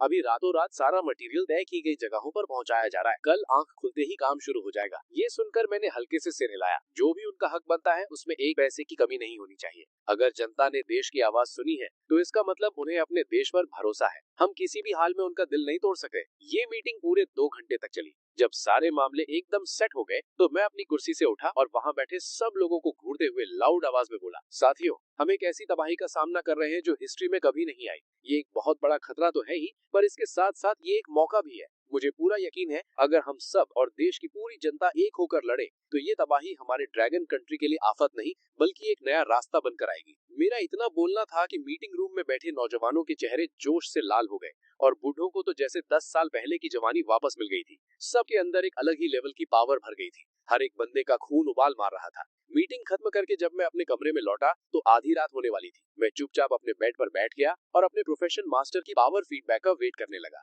एक और बार उस गजब के सुकून देने वाली पावर का झटका मेरी बॉडी में घुसा, और फिर मैंने अपना सिस्टम पैनल खोलकर अपने स्टैट्स चेक किए। 2 दिन के पावर फीडबैक के बाद मेरे स्टैट्स अब एकदम भौकाल बन चुके थे। Power 442, physique 486, spirit 643। मेरी सबसे कमजोर स्टैट यानी पावर भी एक आम आदमी से 40 गुना ज्यादा थी। मैंने हल्के से अपनी मुट्ठी बांधी और हवा में ही एक खतरनाक सोनिक बूम फटी। उसके बाद मैंने सिस्टम का स्टोर खोला और बैग्स चेक करने लगा। सबसे पहले मैंने जो चीज देखी वो थी अवेकनिंग स्टोन्स। कल के 3 और आज के रिफ्रेश हुए 3, टोटल मिलाकर अब मैं 600 लोगों का वक्त से पहले अवेकनिंग करवा सका था। पर एक ही सेकंड में इसने मेरे सारे 10 बिलियन उड़ा दिए और अकाउंट लगभग खाली हो गया। एक्सपीरियंस बिल वाला बैग तो बिल्कुल मिस नहीं कर सकता था मैं। बस इन एक्सपीरियंस बिल्स की एक लिमिट थी, इन्हें सिर्फ लेवल 80 से नीचे वाले ही यूज कर सकते थे। मैं अभी ऑलरेडी लेवल 60 के आसपास था। लगता है 2 दिन में मेरे लिए इनका कोई यूज नहीं बचेगा। भाड़ में जाए, थोड़ा सा भी वक्त से पहले लेवल अप होना फायदे का ही सौदा है। जब मैं यही सोचकर पछतावा कर रहा था कि इन एक्सपीरियंस बिल्स का मैं खुद यूज नहीं कर पाऊंगा, तभी मुझे अचानक सिस्टम स्टोर में एक सरप्राइज दिखा। स्टोर रिफ्रेश हो गया था और अब एक नया एक्सपीरियंस बिल पैक आ गया था जो इस रियल दुनिया में वक्त से पहले लाया जा सकता था। ये देखकर तो मेरी खुशी का ठिकाना नहीं रहा। हालांकि इसकी प्राइस पूरे 3 बिलियन थी और इसे सिर्फ लेवल 30 से नीचे वाले ही यूज कर सकते थे, लेकिन इससे मेरी नई अवेकन फोर्स वक्त से पहले ही लेवल अप करके एकदम फाड़ू टीम बन जाएगी। बिना किसी शक के ये आइटम तो मुझे खरीदना ही था। एक और जोरदार शॉपिंग स्प्री के बाद मैंने अपने उस लेवल 80 तक पहुंच चुके कैरेक्टर को सिकामोर डेंजर जोन में मॉन्स्टर्स को पेलने के लिए छोड़ दिया और खुद गहरी नींद में सो गया। अगले दिन डोंगफोंग बेस के अंदर जैसे ही मैं अपने ऑफिस में घुसा, मेरी सबसे पहली नजर वहां एकदम टिप टॉप खड़ी लिन टोंग पर पड़ी और मेरी टेबल पर ऑलरेडी एक गरम गरम कॉफी रखी हुई थी। मैं हैरानी से सुन्न पड़ गया। डायरेक्टर लिन, आप यहाँ क्या कर रही हैं? लिन टोंग का चेहरा थोड़ा लाल हो गया था। कल गवर्नमेंट ऑफिस में जो उसका अकड़ वाला एटीट्यूड था वो अब गायब था। ऊपर से ऑर्डर आया है कि मैं आपकी यानी चीफ की सेक्रेटरी बनकर आपके डेली काम में मदद करूं। मैंने कॉफी का कप उठाया और एक सिप लिया। मेरे दिमाग में छलका, इनका रोल कितनी जल्दी बदल गया भाई। पर खैर, आज मैं जिस पोजीशन पर था उसमें लिन टोंग का बहुत बड़ा हाथ था। लगता है आगे आने वाले दिनों में मुझे इस लड़की का थोड़ा ज्यादा ध्यान रखना पड़ेगा। डायरेक्टर लिन, आप खुद को एज अ सेक्रेटरी ट्रीट मत कीजिए। मेरी इस बात में छुपे हुए मीनिंग को पकड़कर लिन टोंग हल्के से मुस्कुराई। चाहे डायरेक्टर बनूं या सेक्रेटरी, एंड में दोनों काम तो ड्रैगन कंट्री की सेवा के लिए ही है ना। उसकी बात सुनकर मुझे अचानक रियलाइज हुआ कि इस सीरियस टाइम पर उसके साथ फ्लर्ट करना शायद थोड़ा ओवर हो गया था। मैंने तुरंत अपना चेहरा सीरियस किया और टॉपिक चेंज कर दिया। एक काम है जो आपको अभी करना है। तुरंत डायरेक्टर लिन को इन्फॉर्म करो। उन्हें कहो कि पूरे देश के सबसे best of the best special forces commandos को जमा करें। लिमिट एग्जैक्टली 600 लोगों की होगी। मेरा प्लान है उन्हें वक्त से पहले प्रोफेशन अवेकन करवाने का। फिर हम मिथिकल स्पेशल फोर्सेस की टीम बनाएंगे। और हाँ, मेरे कार्ड में 10 बिलियन और डाल दो। समझ गई? लिन टोंग ने जवाब दिया और तुरंत काम पर लग गई। ऑर्डर मिलते ही लिन जैन यान ने भी एक सेकंड वेस्ट नहीं किया। उसने तुरंत देश भर में फैले उन सारे एलीट कमांडोज को मैसेज भेज दिया कि अपने सारे करंट मिशंस छोड़कर सीधे डोंगफोंग बेस पहुंचे। 1 घंटे के अंदर ही डोंगफोंग बेस में एक के बाद एक आर्म्ड हेलीकॉप्टर्स लैंड करने लगे। उनके रोटर्स की आवाज पूरे एरिया में भौकाल मचा रही थी। Reporting sir, dragon soul squad, पूरे 30 लोग हाजिर हैं। कमांडर सर, आकर इंस्पेक्ट कीजिए। Reporting sir, sharp blade squad, पूरे 30 लोग हाजिर हैं। कमांडर सर, आकर इंस्पेक्ट कीजिए। भारी और तगड़ी आवाजें पूरे ट्रेनिंग ग्राउंड पर गूंज रही थी। अलग अलग यूनिफॉर्म्स में सारी टीम्स एकदम स्ट्रेट खड़ी थी। लिन जियान यान ने खुशी से अपना सिर हिलाया। तुम लोग सोच रहे होगे कि तुम्हें अचानक यहाँ क्यों बुलाया गया है। मैं तुम्हें बताता हूँ। हमारा हुआ क्सिया और इनफैक्ट पूरा ब्लू स्टार एक ऐसी तबाही का सामना करने वाला है जो पहले किसी ने नहीं देखी। हमारे आने वाले दुश्मन की औकात हमारी सोच से भी बड़ी है और तुम वो लोग हो जो चुने गए हो उस दुश्मन का सामना करने वाले सबसे पहले योद्धा बनने के लिए। मुझे बताओ, क्या तुम्हारे अंदर जिगरा है? Yes sir. उनकी खतरनाक दहाड़ से जैसे आसमान फट गया हो। बहुत बढ़िया, मुझे बस यही आग चाहिए थी तुमसे। मेरे पीछे आओ। अंडरग्राउंड बेस के अंदर मैं और लिन टोंग वहां उनका इंतजार कर रहे थे। हमारे साथ कुछ एक्सपर्ट्स भी थे जो उनका ब्लड सैंपल लेने आए थे ताकि उस पर रिसर्च कर सके। उसके बाद एक के बाद एक सारी टीम्स परफेक्ट सिंक में हॉल के अंदर घुसी। उनके सामने जो नजारा था उसे देखकर उनके अंदर हैरानी थी, पर किसी एक बंदे की आंख इधर से उधर नहीं हिली जब तक कि लिन जियान यान चलकर मेरे पीछे आकर खड़ा नहीं हुआ। उन टॉप कमांडोज के चेहरे पर फाइनली थोड़ा शॉक दिखाई दिया। ये कल का लौंडा मेजर जनरल लिन जियान यान से भी ऊपर की पोस्ट पर कैसे बैठा है? मैं उनकी फटी हुई आंखों को घूरते हुए बड़े आराम से बोला, मेरा नाम चेन शुआन है, उम्र 22 साल, मिथिकल स्पेशल ब्यूरो का चीफ और मिथिकल स्पेशल फोर्सेस का कैप्टन। अभी इसी वक्त से तुम्हारी पुरानी रैंक्स और स्क्वाड्स खत्म। अब तुम मिथिकल स्पेशल फोर्सेस के मेंबर्स हो। तुम्हारी पावर बाकी किसी भी आर्मी यूनिट से ऊपर होगी और तुम सबको डायरेक्ट मेजर का रैंक दिया जाएगा। तुम लोग ड्रैगन कंट्री की वो फ्रंट लाइन फोर्स बनोगे जो एलियन रेसेस का सामना करेगी। इसका खतरा तुम्हारे पिछले किसी भी मिशन से 1000 गुना ज्यादा होगा। अगर किसी को पीछे हटना है तो वो अभी दरवाजा निकल सकता है। एक बंदा अपनी जगह से नहीं हिला। सारे स्पेशल फोर्सेस कमांडोज एकदम मूर्ति की तरह खड़े थे, मेरी आंखों में एकदम फुल कॉन्फिडेंस के साथ झांक रहे थे। ये देखकर मैं सेटिस्फाइड हो गया और मैंने हाँ में सिर हिलाया। फिर मैंने अपना हाथ हवा में घुमाया और अचानक 6 बड़ी-बड़ी पत्थर की चट्टानें, जिन पर अजीब से सिंबल्स बने थे, हॉल के बीच में प्रकट हो गई। हवा में से अचानक पत्थर आते देख मौत से खेलने वाले इन खतरनाक कमांडोज की भी आंखें फटी की फटी रह गई। बस उनकी खतरनाक विल पावर ने किसी तरह उन्हें चिल्लाने से रोक लिया था। उसके बाद मेरे ऑर्डर पर सबने एक लाइन बनाई और अवेकनिंग रूम के आगे खड़े हो गए। सबसे पहला बंदा जो आगे आया वो था शार्प ब्लेड का कैप्टन जिया पिंग। वो इन कमांडोज के बीच भी एब्सोल्यूट बॉस था। मैंने देखा कि जिया पिंगबू ने अपने छाले पड़े हुए चौड़े हाथ को अवेकनिंग स्टोन पर रखा। और एक जोरदार साउंड आई और उसी पल उस पत्थर पर बने वो अजीब सिंबल्स जैसे जिंदा होकर चमकने लगे। एक मस्त पर्पल लाइट ने पूरे हॉल को अपने अंदर लपेट लिया। फिर जिया पिंगबू की बॉडी उस लाइट के ककून में कवर हो गई और एकदम चमकने लगी। बाकी कमांडोज ये जादू जैसा सीन देखकर अपना कंट्रोल खो बैठे और हैरानी से चिल्लाकर बातें करने लगे। यहाँ तक कि लिन जियान ये और लिन डोंग, जिन्होंने मेरी फाड़ू पावर देखी थी, वो भी होश उड़ाए खड़े थे। सिर्फ मैं था जो हल्के से मुस्कुरा रहा था। क्या बात है, पहले ही बंदे ने लेजेंडरी प्रोफेशन अवेकन कर लिया। सच में शार्प ब्लेड का कैप्टन कहलाने के लायक है। भले ही अभी मेरी पूरी बॉडी के आइटम्स मिथिकल लेवल के थे, पर रियल लाइफ में मिथिकल प्रोफेशन पाना प्रैक्टिकली नामुमकिन था। लेजेंडरी प्रोफेशन मिलना भी लाखों में एक था। एक आम आदमी के लिए तो एडवांस प्रोफेशन मिलना ही बहुत बड़ी बात थी। कुछ देर बाद वो चमक गायब हो गई। जिया पिंगू के चेहरे पर एकदम खतरनाक खुशी थी और वो पीछे चल कर आया। अपने प्रोफेशन को अवेकन करते ही उसे अंदर से फील हो रहा था कि वो कितना पावरफुल हो गया है। वो अपने पहले वाले वर्जन से कम कई गुना ज्यादा ताकतवर था। कौन सा प्रोफेशन मिला तुम्हें? मैंने जिया पिंगू की तरफ देखकर पूछा। हालांकि मैं उस लाइट के कलर से प्रोफेशन का लेवल समझ गया था, पर ये नहीं देख सकता था कि एग्जैक्ट प्रोफेशन कौन सा है।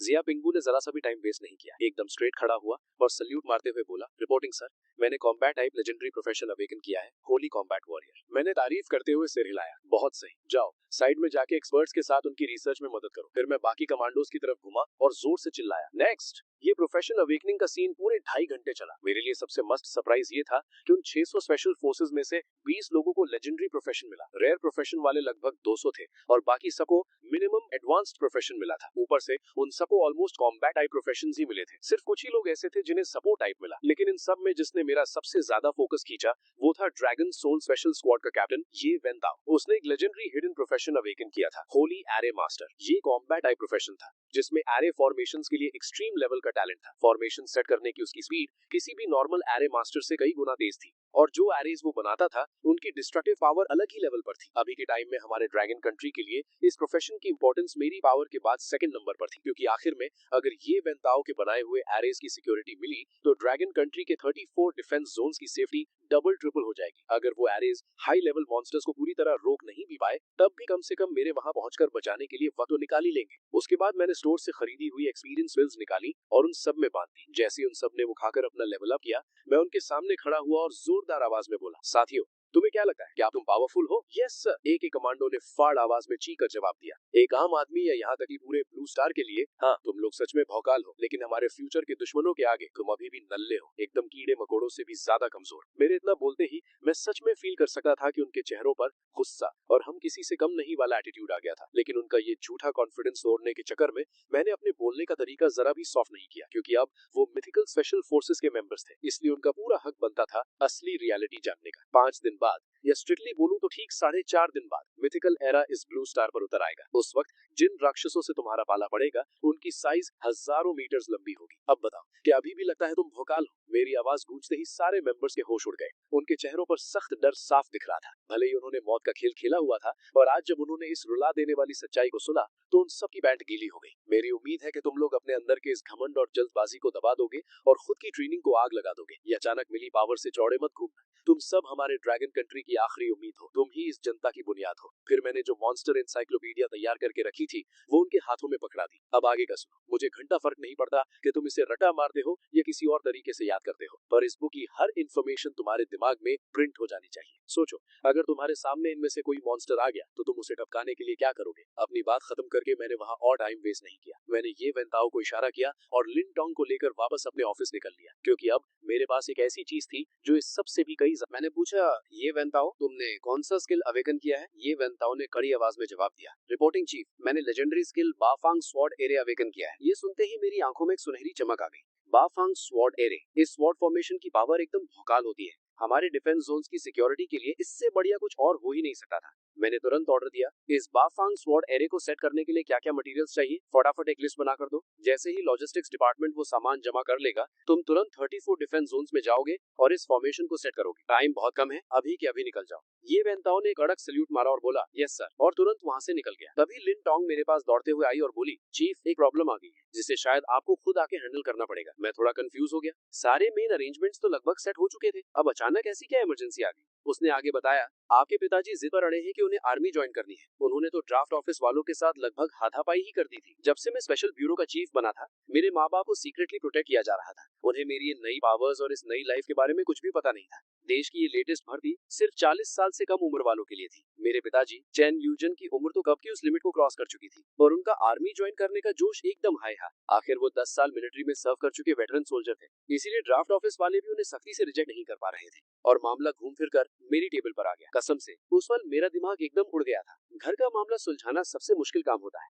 देश के रूल्स के हिसाब से मेरे बूढ़े बाप जो ऑलमोस्ट 50 साल के थे, उनकी कोई रिक्वायरमेंट नहीं थी और अगर ओपनली सोचूं तो आने वाली ये जंग इतनी भयानक और खूंखार होने वाली थी कि मैं किसी भी कीमत पर अपनी फैमिली को इस तबाही से सेफ रखना चाहता था। असली बात तो ये थी कि ड्रैगन कंट्री में हम जैसे हजारों जवान खून वाले तैयार बैठे थे, तो फिर हम अपने बड़े बुजुर्गों को बॉर्डर पर मौत के मुंह में कैसे भेज सकते थे। अब उनका टाइम आराम करने का था। मैंने अपना सिर उठाया और लिन टोंग से पूछा, क्या और भी ऐसे वेटरन्स हैं जो जबरदस्ती भर्ती होने की डिमांड कर रहे हैं। वो थोड़ा हैरान होकर बोली, बहुत सारे सर, लोगों का जोश हमारी इमेजिनेशन से भी कहीं ज्यादा है, चाहे कोई भी उम्र हो। अगर कोई वेटरन सोल्जर है तो वो किसी न किसी तरह लाइन में लगकर आर्मी ज्वाइन करने को मर रहा है। ये सुनकर मेरा सीना गर्व से चौड़ा हो गया। क्या आग है मेरे देश वालों में। जब आम जनता की हिम्मत ऐसी हो तो ऐसी कौन सी आफत है जिसे हमारी ड्रैगन कंट्री हरा नहीं सकी। थोड़ी देर चुप रहने के बाद मैंने ऑर्डर दिया, ड्राफ्ट ऑफिस से कहो कि एक नोटिस पब्लिक करे और इस रूल के पीछे का एग्जैक्ट रीजन सबको क्लियर करे। इन वेटरन्स का दिल नहीं टूटना चाहिए। रही बात मेरे पिताजी की, मैं खुद उन्हें कॉल करके हैंडल करता हूँ। लिन टोंग ने सल्यूट करते हुए कहा, यस चीफ, और ऑर्डर मिलते ही निकल गई। मैंने आराम से अपना फोन निकाला और उन्हें डायल किया। फोन उठाते ही उस बार से वो जानी पहचानी बिंदास आवाज आई, ओए नालायक, आधे महीने से एक कॉल नहीं किया तूने, तो आसमान में उड़ रहा है क्या, कोई लड़की वड़की मिली या नहीं। उनकी बात सुनकर मेरी स्माइल निकल गई। बिल्कुल वही ओरिजिनल फ्लेवर। मैंने पूछा, मैंने सुना फिर से आर्मी ज्वाइन करने जा रहे हो। वो गर्व से बोले, तो और क्या, देश को अभी हमारी जरूरत है। मैं 10 साल का वेटरन हूँ, इस वक्त पीछे हटने का तो सवाल ही नहीं बनता। मैंने उन्हें समझाते हुए बताया, पर आप इस बार लेट हो गए बॉस। आपके इस बेटे ने आपसे पहले ही मिलिट्री ज्वाइन कर ली है। अगर हम बाप बेटे दोनों फ्रंट लाइन पे चले गए तो माँ को अकेला कौन देखेगा। इस बार आप चुपचाप घर पर आराम से बैठो। आपके हिस्से की लड़ाई इस बार आपका बेटा लड़ेगा। मुझे अपने बाप की वो जिद्दी खच्चर वाली आदत अच्छे से पता थी। नॉर्मल तरीके से वो मानने वाले थे ही नहीं। चेन ल्यूजन गुस्से से चिल्लाए, तू बेवकूफ है क्या, पागलपंती बनकर, और अभी के अभी घर वापस आ। हमारी चेन फैमिली का एक ही इकलौता बेटा है तू, मुझे अपना पोता देखना है अभी। मैंने बिल्कुल शांत आवाज में कहा, अब कुछ नहीं हो सकता पिताजी, आप खुद एक वेटरन हो, आपको अच्छे से पता है कि आर्मी भगोड़ों का क्या हाल करती है। मेरी इसे ठंडी लाइन ने चेन ल्यूजन को एकदम चुप करवा दिया। फोन पर सन्नाटा छा गया। काफी देर बाद उन्होंने धीमी आवाज में बोला, बेटा अपना ख्याल रखना, ट्रेनिंग अच्छे से करना, ग्राउंड में ज्यादा पसीना बहाओगे तो असली बैटल में कम खून बहेगा। तेरी माँ और मैं तेरे जीत कर घर लौटने का इंतजार करेंगे। उनकी इस भाषणबाजी से मेरा दिल भर आया। आज ड्रैगन कंट्री में न जाने कितने माँ बाप अपने बच्चों को ठीक ऐसी ही नसीहतें दे रहे होंगे। शांति के दिनों में मिलिट्री ज्वाइन करना अलग बात थी, पर देश के इस लेवल के एक्शन को देकर सबको पता लग गया था कि कोई भयानक महायुद्ध शुरू होने वाला है और कौन सा माँ बाप अपने जिगर के टुकड़े को ऐसी जगह भेजना चाहेगा। मेरा दिल अंदर से दुखा। इस वक्त मैं पूरी ड्रैगन कंट्री का सबसे ताकतवर प्लेयर था। मेरे पास सिर्फ एक ही ऑप्शन था, जल्दी से जल्दी अपना लेवल इतना ऊपर ले जाना कि मैं देश के हर एक जवान की जान बचा सकूं। मैं इन्हीं ख्यालों में खोया था कि अचानक लिन टोंग का फोन बजा। उसने स्क्रीन देखी और उसके होश उड़ गए। वो घबराते हुए बोली, चीफ बहुत बड़ा कलेश हो गया है। हमारे एक फॉरेन स्टूडेंट को जो ईगल कंट्री में था, हमारी गवर्नमेंट ने उसे वापस बुलाने का ऑर्डर दिया था। उसने आने की पूरी प्लानिंग कर ली थी, पर वहाँ उन गोरों ने किसी न किसी बहाने उसको यहीं बंदी बना लिया है। मैं सच में हैरान था। बस एक अकेला स्टूडेंट ही तो है, उसके लिए उन्होंने इतना बड़ा ड्रामा क्यों शुरू कर दिया। लिन टोंग ने आगे बताया, चीफ आपको उसकी औकात नहीं पता। उसका नाम शाओचन फेंग है। वो मेडिकल, बायोलॉजी और न्यूक्लियर एनर्जी की फील्ड का एक फरिश्ता है। इतनी छोटी सी उम्र में उसने world scientific research lifetime achievement award जीत लिया है।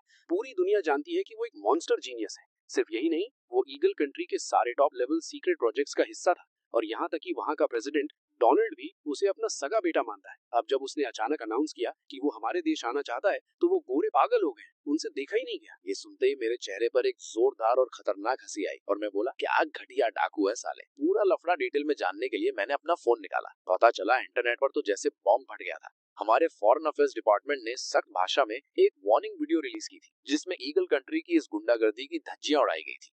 वीडियो में क्लियर वार्निंग थी, हमारी ड्रैगन कंट्री डिमांड करती है कि आप तुरंत हमारे सिटीजन शियाओ चैन फेंग को रिहा करें। अगर ऐसा नहीं हुआ तो हम कोई भी खतरनाक एक्शन लेने के लिए तैयार हैं, जिसमें मिलिट्री पावर का यूज होना भी पक्का है। इस डिप्लोमेटिक वीडियो ने सोशल मीडिया पर भौकाल मचा रखा था। करोड़ों देशवासियों का खून खौल रहा था और वो चाह रहे थे कि इस बार सिर्फ बातों से काम न बने, हम उन्हें सच में अपनी औकात दिखाएं।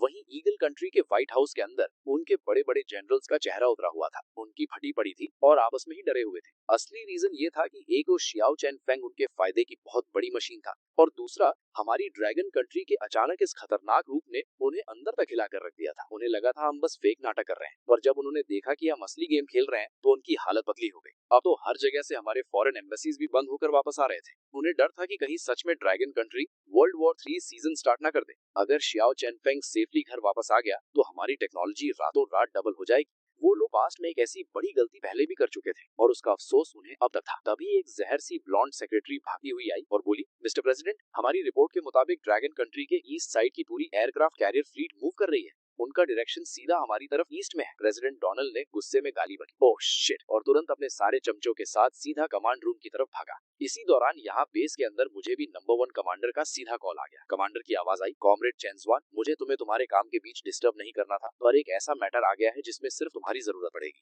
नंबर 1 कमांडर की इतनी इज्जत वाली टोन सुनकर मैं थोड़ा शॉक हो गया और बोला, कमांडर, आपको ऐसी फॉर्मेलिटीज की जरूरत नहीं है, मेरा हर सांस ड्रैगन कंट्री के लिए है। उन्होंने बोला, तो फिर सीधे काम की बात पर आते हैं। शियाओ चैन केंग वाला केस तुमने सुन ही लिया होगा। कैबिनेट का ये डिसीजन है कि जब तक जरूरी ना हो हम इन गोरों के साथ कोई आमने सामने का युद्ध नहीं चाहते। हमें अपना सारा दिमाग अपनी डिफेंस सिटीज पर लगाना है। और सबसे बड़ी बात, हमारा मुख्य दुश्मन ये बाहर वाले लोग नहीं है, बल्कि अगले कुछ ही दिनों में स्टार्ट होने वाला मिथिकल एरा है। इसीलिए हमारी मांग है कि तुम सीक्रेटली बिना किसी ऑफिशियल टैग के जाओ और शियाओ चैन फेंग को निकाल कर लाओ। थोड़ा सोचने के बाद मैं सीरियस होकर बोला, कमांडर, मेरे पास एक मस्त आइडिया है। हमने अभी अभी मिथिकल स्पेशल फोर्सेस बनाई है, क्यों ना इन ईगल कंट्री वालों पर उनकी लाइव प्रैक्टिस करवाई जाए। उन्हें ही भेजते हैं ये काम निपटाने। सच बोलूं तो जिस लेवल पर मेरी पावर अब आ चुकी थी, चुपचाप वहां घुसना और शियाओ चैन फेंग को उठाना मेरे लिए एकदम बच्चों का खेल था। जब तक वहां के मिलिट्री वाले सीधा न्यूक्लियर लेवल के वेपन्स नहीं गिराते, उनकी नॉर्मल चिल्लर बंदूकें मेरे शरीर को टच भी नहीं कर सकती थी। हद से हद एक मिसाइल शायद मुझे थोड़ा खरोच सकती थी, उससे ज्यादा कुछ नहीं। नंबर 1 कमांडर ने हाँ में सिर हिलाया और कहा, ठीक है, पर एक बात ध्यान में रखना, इस मिशन का इकलौता टारगेट शियाओ चैन फेंग को जिंदा और सेफ वापस लाना है। उन गोरों के साथ फालतू दुश्मनी पालने में वक्त बर्बाद मत करना। हमारे पास इधर बहुत और काम पेंडिंग है। मैंने जवाब दिया, ऑर्डर रिसीव्ड सर।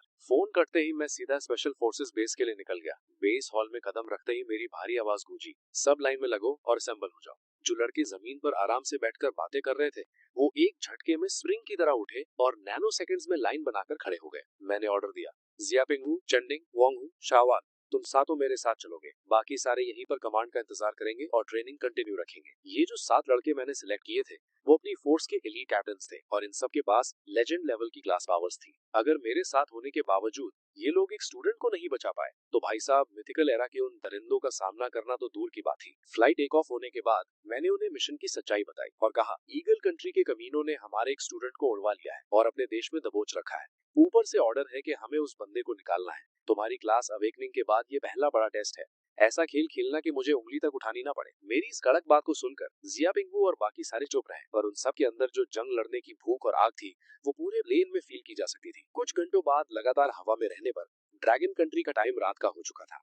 अचानक आसमान में उस प्लेन के अंदर बैठा हुआ मैं अपने अंदर लेवल्स बढ़ने का एक तगड़ा फीडबैक फील करने लगा। इस बार सिस्टम मेरी क्लास को लेवल 80 के पार पुश कर रहा था। मेरे पूरे जिस्म में की और पावर की ऐसी तूफानी बाढ़ आ गई कि मेरा दिमाग चक्कर खा गया। अगर मैं पूरी जान लगाकर उस उबलती हुई एनर्जी को कंट्रोल नहीं करता, तो शायद ये फ्लाइट हवा में ही भस्म हो जाती। 10 मिनट बाद जब सिस्टम शांत हुआ, मैं अपने अंदर का वो आग उगलता हुआ पावर महसूस कर रहा था। मेरे चेहरे पर एक किलर स्माइल आ गई। इस लेवल पर मुझे ऐसी फीलिंग आ रही थी जैसे ब्लू प्लैनेट की एक घटिया ग्रेविटी मेरे ऊपर कोई असर नहीं कर रही है। मुझे सच में लग रहा था कि मैं आसमान में हवा के बीच आराम से चल सकता हूँ। पर ऑब्वियस सी बात है, मैं उड़ते प्लेन से कूदकर ये मौत का खेल टेस्ट नहीं करना चाहता था। अगर थोड़ी सी भी कैलकुलेशन रॉन्ग हो गई तो सीधा यमराज से मिलूंगा। उसके तुरंत बाद मैंने अपना इन गेम इंटरफेस खोला और जो नए लिमिटेड टाइम शॉप एक्स आए थे, उन सबको दबादब खरीद लिया। लेवल कैप बढ़ते ही नए एक्सपीरियंस बिल्स 40 लेवल से सीधा अपग्रेड हो चुके थे और हाई लेवल एक्सपैक्स ने लिमिट को 80 से तोड़कर सीधा 100 तक पहुंचा दिया था। मैंने नॉन स्टॉप वो सारे एक्सपी आइटम्स दबाए और आखिरकार बूम, मेरा बेस लेवल एग्जैक्टली 100 हिट कर गया। मेरे चेहरे पर पूरा जोश था, खुशी जरूर थी, पर मैं बिल्कुल ओवर कॉन्फिडेंट नहीं हुआ। मुझे मालूम था लेवल 100 तो सिर्फ बेस है, उसके ऊपर अभी बहुत तगड़े रन्स थे और जब गेम के अंदर के सारे मॉन्स्टर असलियत बनकर इस आने वाले मिथिकल एरा में घिरेंगे, तो वो और भी फाड़ू लेवल्स के होंगे। मुझे ये गेम पूरी तरह से बंद होने से पहले खुद को और अपग्रेड करते रहना था, पर अगले ही सेकंड मेरे स्क्रीन पर आए एक नोटिफिकेशन ने मेरा सारा मूड चौपट कर दिया। डिंग, सिस्टम आपको लेवल 100 क्रॉस करने पर बधाई देता है। अब आप एक मुकम्मल केओस स्वॉर्ड मास्टर बन चुके हैं। अब से आगे आपका लेवल किसी भी आर्टिफिशियल आइटम या एक्सपीरियंस बिल से नहीं बढ़ेगा। चाहे आप गेम में कितने भी बॉस मार लें या रियल लाइफ में आने वाले मिथिकल एरा के दरिंदों को काटते हैं, आपको 0 एक्सपी मिलेगी। लेवल अप करने के लिए अब से प्लेयर को दुनिया के लॉज और उनके रूल्स को अपने सोल से समझना और फील करना पड़ेगा। ये लाइन पढ़ते ही मेरे चेहरे का रंग उड़ गया। मैं तो सपने देख रहा था कि मैं आसानी से इन आइटम्स और पैकेजेस का यूज करके सीधा लेजेंडरी सेंचुरी लेवल बन जाऊंगा या कम से कम ट्रू किंग की औकात तक तो पहुंच ही जाऊंगा, पर ये सारे उम्मीदों के सपने टूट चुके थे। वैसे सोचूं तो बात सही भी थी। अगर सिर्फ पैसे फेंककर या गेम खेलकर कोई इनविंसिबल गॉड बन जाता तो यूनिवर्स जिस लेवल की आफत लाने वाला था उसका क्या मतलब बचता। फिर भी ये लेवल 100 पर टच करना बाकियों के लेवल के हिसाब से एक अलग ही दुनिया थी। एक हंडी आह भरने के बाद मैंने बचे हुए सारे स्किल स्क्रोल पैकेजेस का लॉक खोला।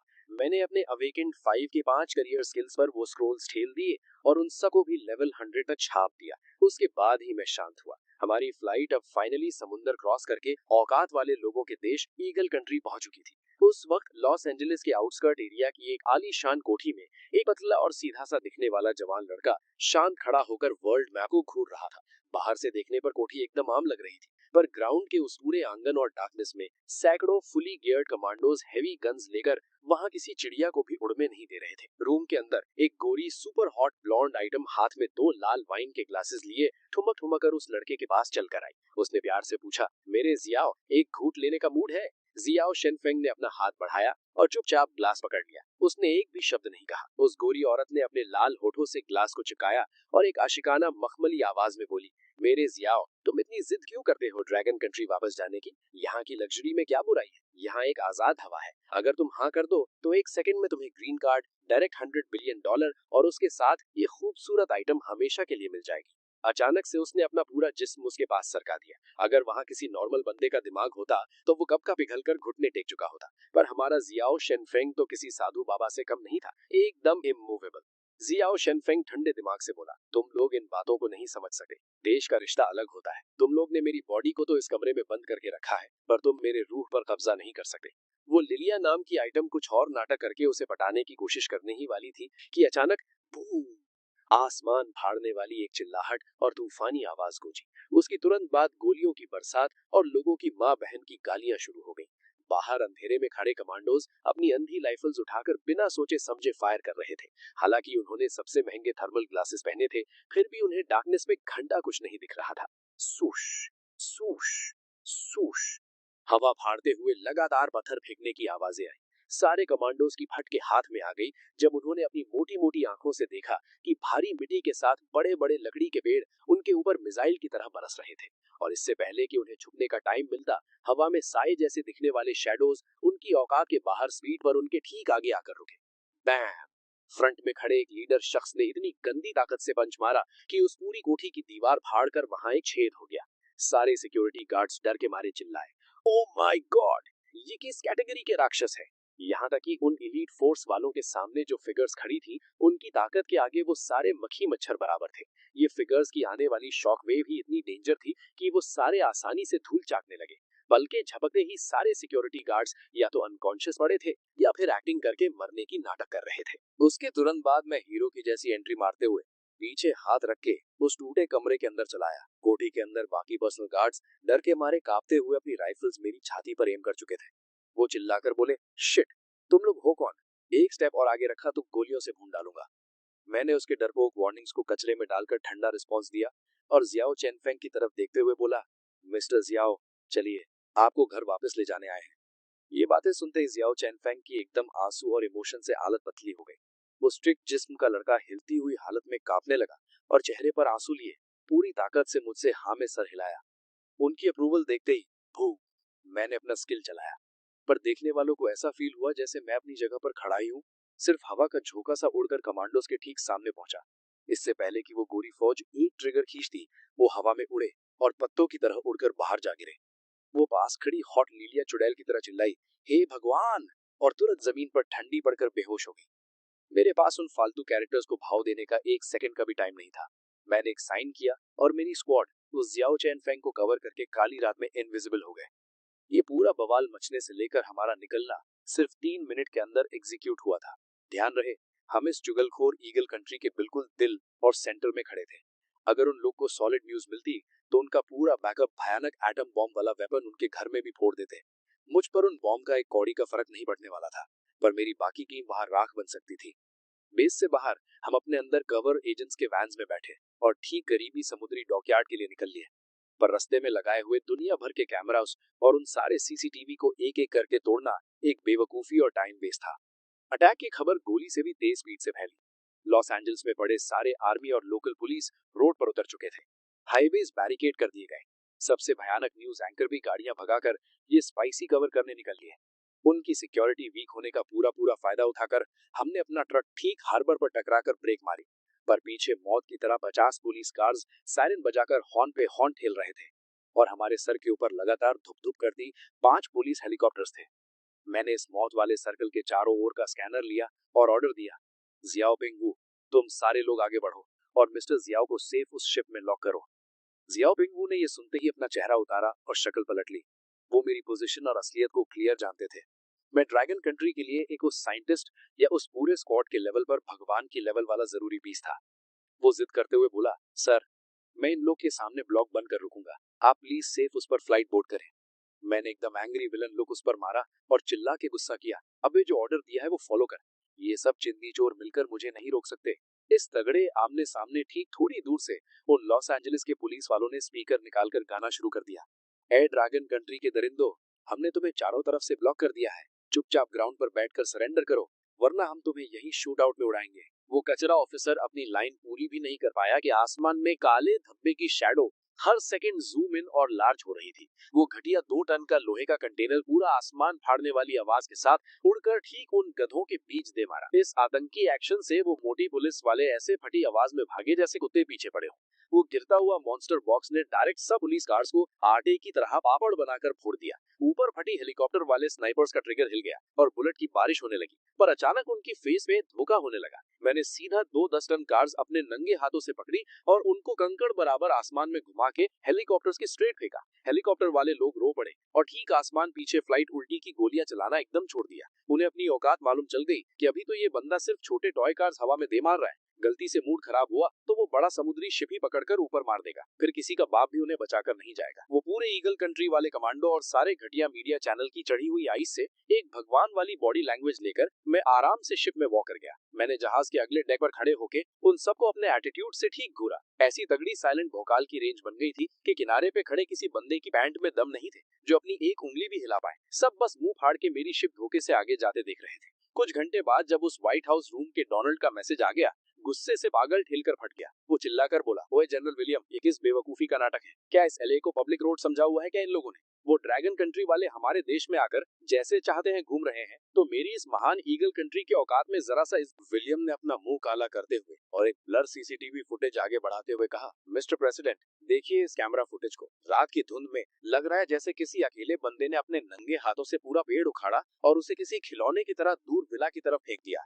विलियम ने आगे वार्न किया, प्रेसिडेंट सर, ड्रैगन कंट्री ने किसी आम इंसान को नहीं भेजा है, नॉर्मल तरीके से उन्हें रोकना नामुमकिन है। मैं आपसे परमिशन मांगता हूं कि नेवी बेस से फाइटर जेट्स भेजकर उन्हें रास्ते में ही ब्लॉक किया जाए। डोनाल्ड ने वीडियो देखते हुए अपना माथा सिकोड़ा और गुस्से में ऑर्डर दिया, एक बात याद रखना, शाओ किसी भी हाल में यहाँ से जिंदा नहीं जाना चाहिए। अगर जरूरत पड़े तो सीधे मिसाइल दाग दो। उसका समुद्र में दफन होना ड्रैगन कंट्री वापस जाने से लाख गुना बेहतर है। ईगल कंट्री के नेवी बेस से कई F-22 फाइटर जेट्स आसमान फाड़ते हुए उड़ान भर चुके थे और हमारी शिप की तरफ तूफान की तरफ बढ़ रहे थे। और इधर थोड़ी देर के लिए खतरा टलने के बाद मैं शिप के केबिन में आराम कर रहा था। मेरे स्क्वाड के लड़के बाहर पहरा दे रहे थे और मेरे पास वो सीक्रेट एजेंट्स बैठे थे जिन्होंने ईगल कंट्री में हमारी मदद की थी। मैंने उन सबको देखते हुए कहा, आप सबने बहुत मेहनत की है। देश ने इंटरनेशनल वाटर्स में एक पूरी फ्लीट हमारे इंतजार में लगा रखी है। बस इस थोड़े से रास्ते को पार कर लें, फिर हम सेफली घर पहुंच जाएंगे। कोड नेम पीकॉक वाली लड़की और बाकी सबने सिर हिलाते हुए कहा, समझ गए सर। उसी वक्त इंटरनेशनल वाटर्स में एक भयानक और विशाल फ्लीट खड़ी थी।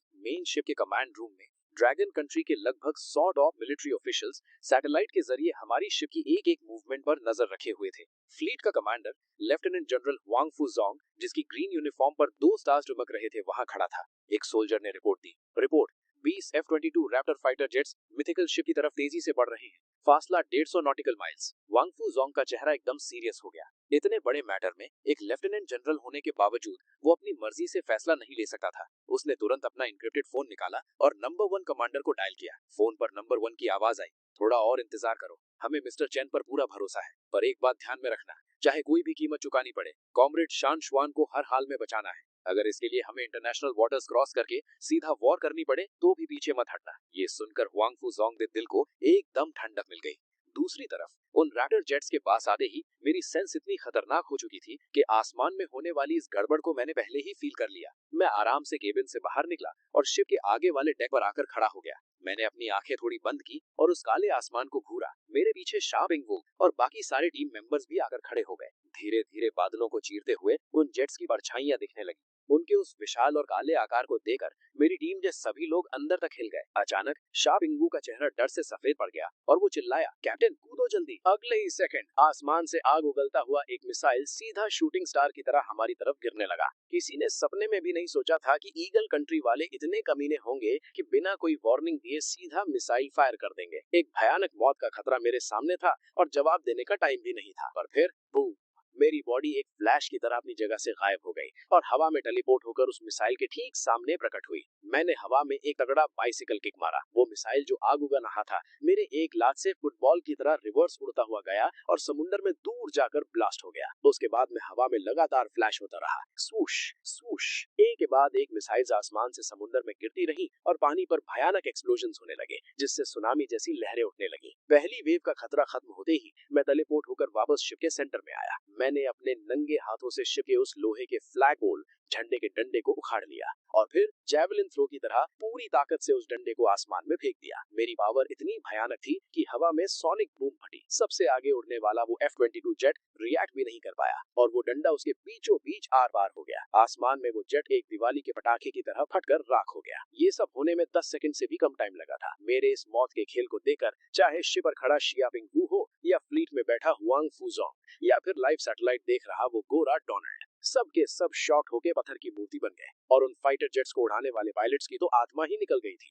वो डर के मारे चिल्लाए, व्हाट द एफ, तुम्हें यकीन है ये इस ब्लू प्लैनेट का इंसान है? कहीं हमारा सामना किसी सुपर साइंस से तो नहीं हो गया? वो पायलट्स वहाँ सिर्फ आर्मी की जॉब कर रहे थे, अपनी जान थोड़ी देने आए थे। ऐसा भौकाल देकर बचे हुए सारे जेट्स अपनी दुम दबाकर वहाँ से ऐसे गायब हुए जैसे कभी थे ही नहीं। मेरी इस असंभव ताकत के आगे उनका ये हमला एक अकेला मजाक बनकर रह गया। उसके बाद एयरक्राफ्ट कैरियर फ्लीट की सिक्योरिटी में कुछ और घंटे ट्रैवल करके हम आखिरकार ड्रैगन कंट्री वापस पहुंच गए। वापस आते ही बिना एक सेकंड वेस्ट किए मैंने नए सोल्जर्स को क्लास अवेकन करवाना शुरू कर दिया। पर इस बैच का लेवल थोड़ा हल्का था। सिर्फ 2 लोगों ने लेजेंडरी क्लास अवेकन की, क्योंकि सारे टॉप सोल्जर किंग्स पहले ही निकल चुके थे। पर सबसे बड़ी बात, इस लिस्ट में मेरी सेक्रेटरी लिन टोंग का नाम भी था। उसने आकर जो क्लास निकाली वो सीधा होली लाइट स्वॉर्ड मास्टर थी। लाइट एलिमेंट की स्वॉर्ड लेजेंडरी क्लास जो दुश्मन को काटने के साथ साथ अपनी टीम को हील भी कर सकती थी। एक और भयानक बिजी दिन खत्म हुआ और मैं रात को 12 बजे बेड पर लेट गया। इस बार मुझे लेवल 100 का फीडबैक मिला था। पिछली 3 बारों के कंपैरिजन में इस बार की पावर ऐसे मेरे अंदर आई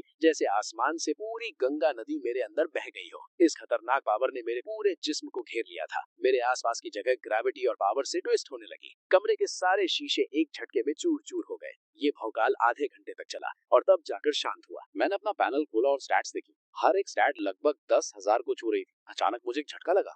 मुझे फील हुआ कि ब्लू प्लैनेट की ग्रेविटी का मेरे ऊपर 0 असर हो रहा था। जिन कल्टीवेशन नॉवेल्स में मैं हवा में उड़ने की बातें पढ़ता था वो आज सच हो गई थी। इसके अलावा मेरी 9,000 से ऊपर की कॉन्स्टिट्यूशन स्टैट ने मेरी बॉडी को इतना सख्त बना दिया था कि स्नाइपर राइफल छोड़ डायरेक्ट मिसाइल भी अब मेरी चमड़ी नहीं छीन सकती थी। मैंने मॉल चेक किया तो देखा कि आज पुराने पैक्स के साथ कुछ नए पैकेजेस भी आए थे। Chaos Sword Monster Exclusive Divine Weapon Pack, Upgradable Mid-Year Weapon और Armor Set, Price 5 billion, Enlightenment Pack DAO। इसको यूज करने से थोड़ी देर के लिए समझ 100 गुना बढ़ जाएगी और किंग रेल्म ब्रेक करने में मदद मिलेगी। Price 3 billion. स्पेशल पैक, पता लगाओ कि पूरी ड्रैगन कंट्री में और अवेकनिंग स्टोन्स कहाँ छुपे हैं। Price 10 billion. बिना सोचे मैंने लिन टोंग को फोन लगाया और डायरेक्ट 30 बिलियन रुपए अपने अकाउंट में डालने का ऑर्डर दे दिया। वेपन पैक से मेरी खुद की ताकत बढ़ेगी। डाओ पैक मुझे किंग रेल्म पार करवाएगा, पर उसे मैं तभी यूज करूंगा जब मेरा क्लास पावर पूरी तरह सेट हो जाए। और वो स्पेशल पैक तो जरूरी था ही, ताकि हम और लोगों को अवेकन करवा सकें।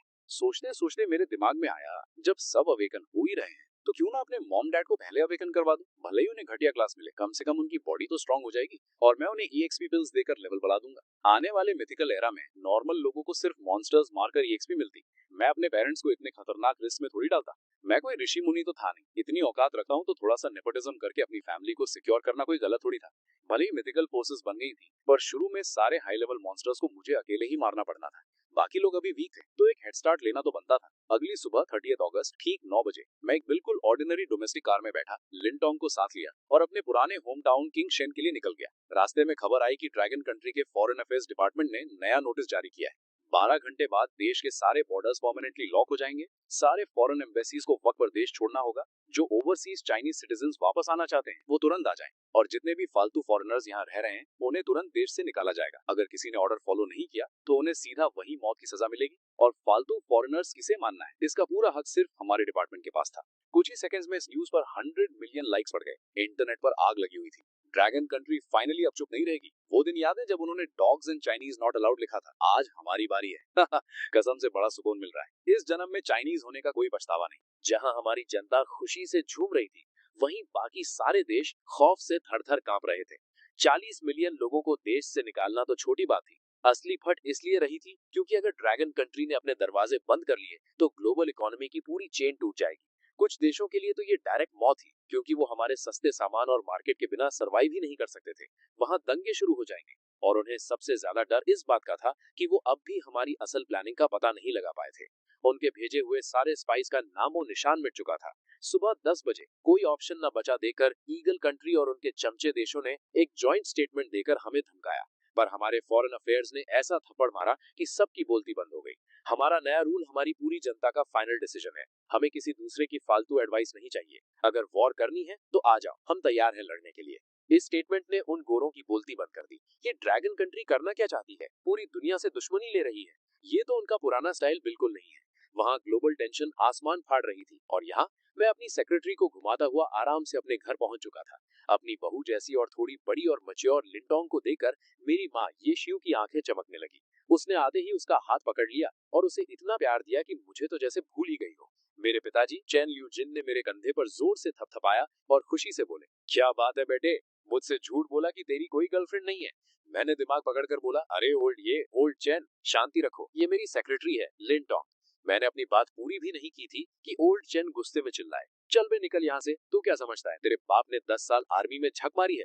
तू एक नया भर्ती हुआ चिल्लर फौजी है और तुझे पर्सनल सेक्रेटरी मिलेगी?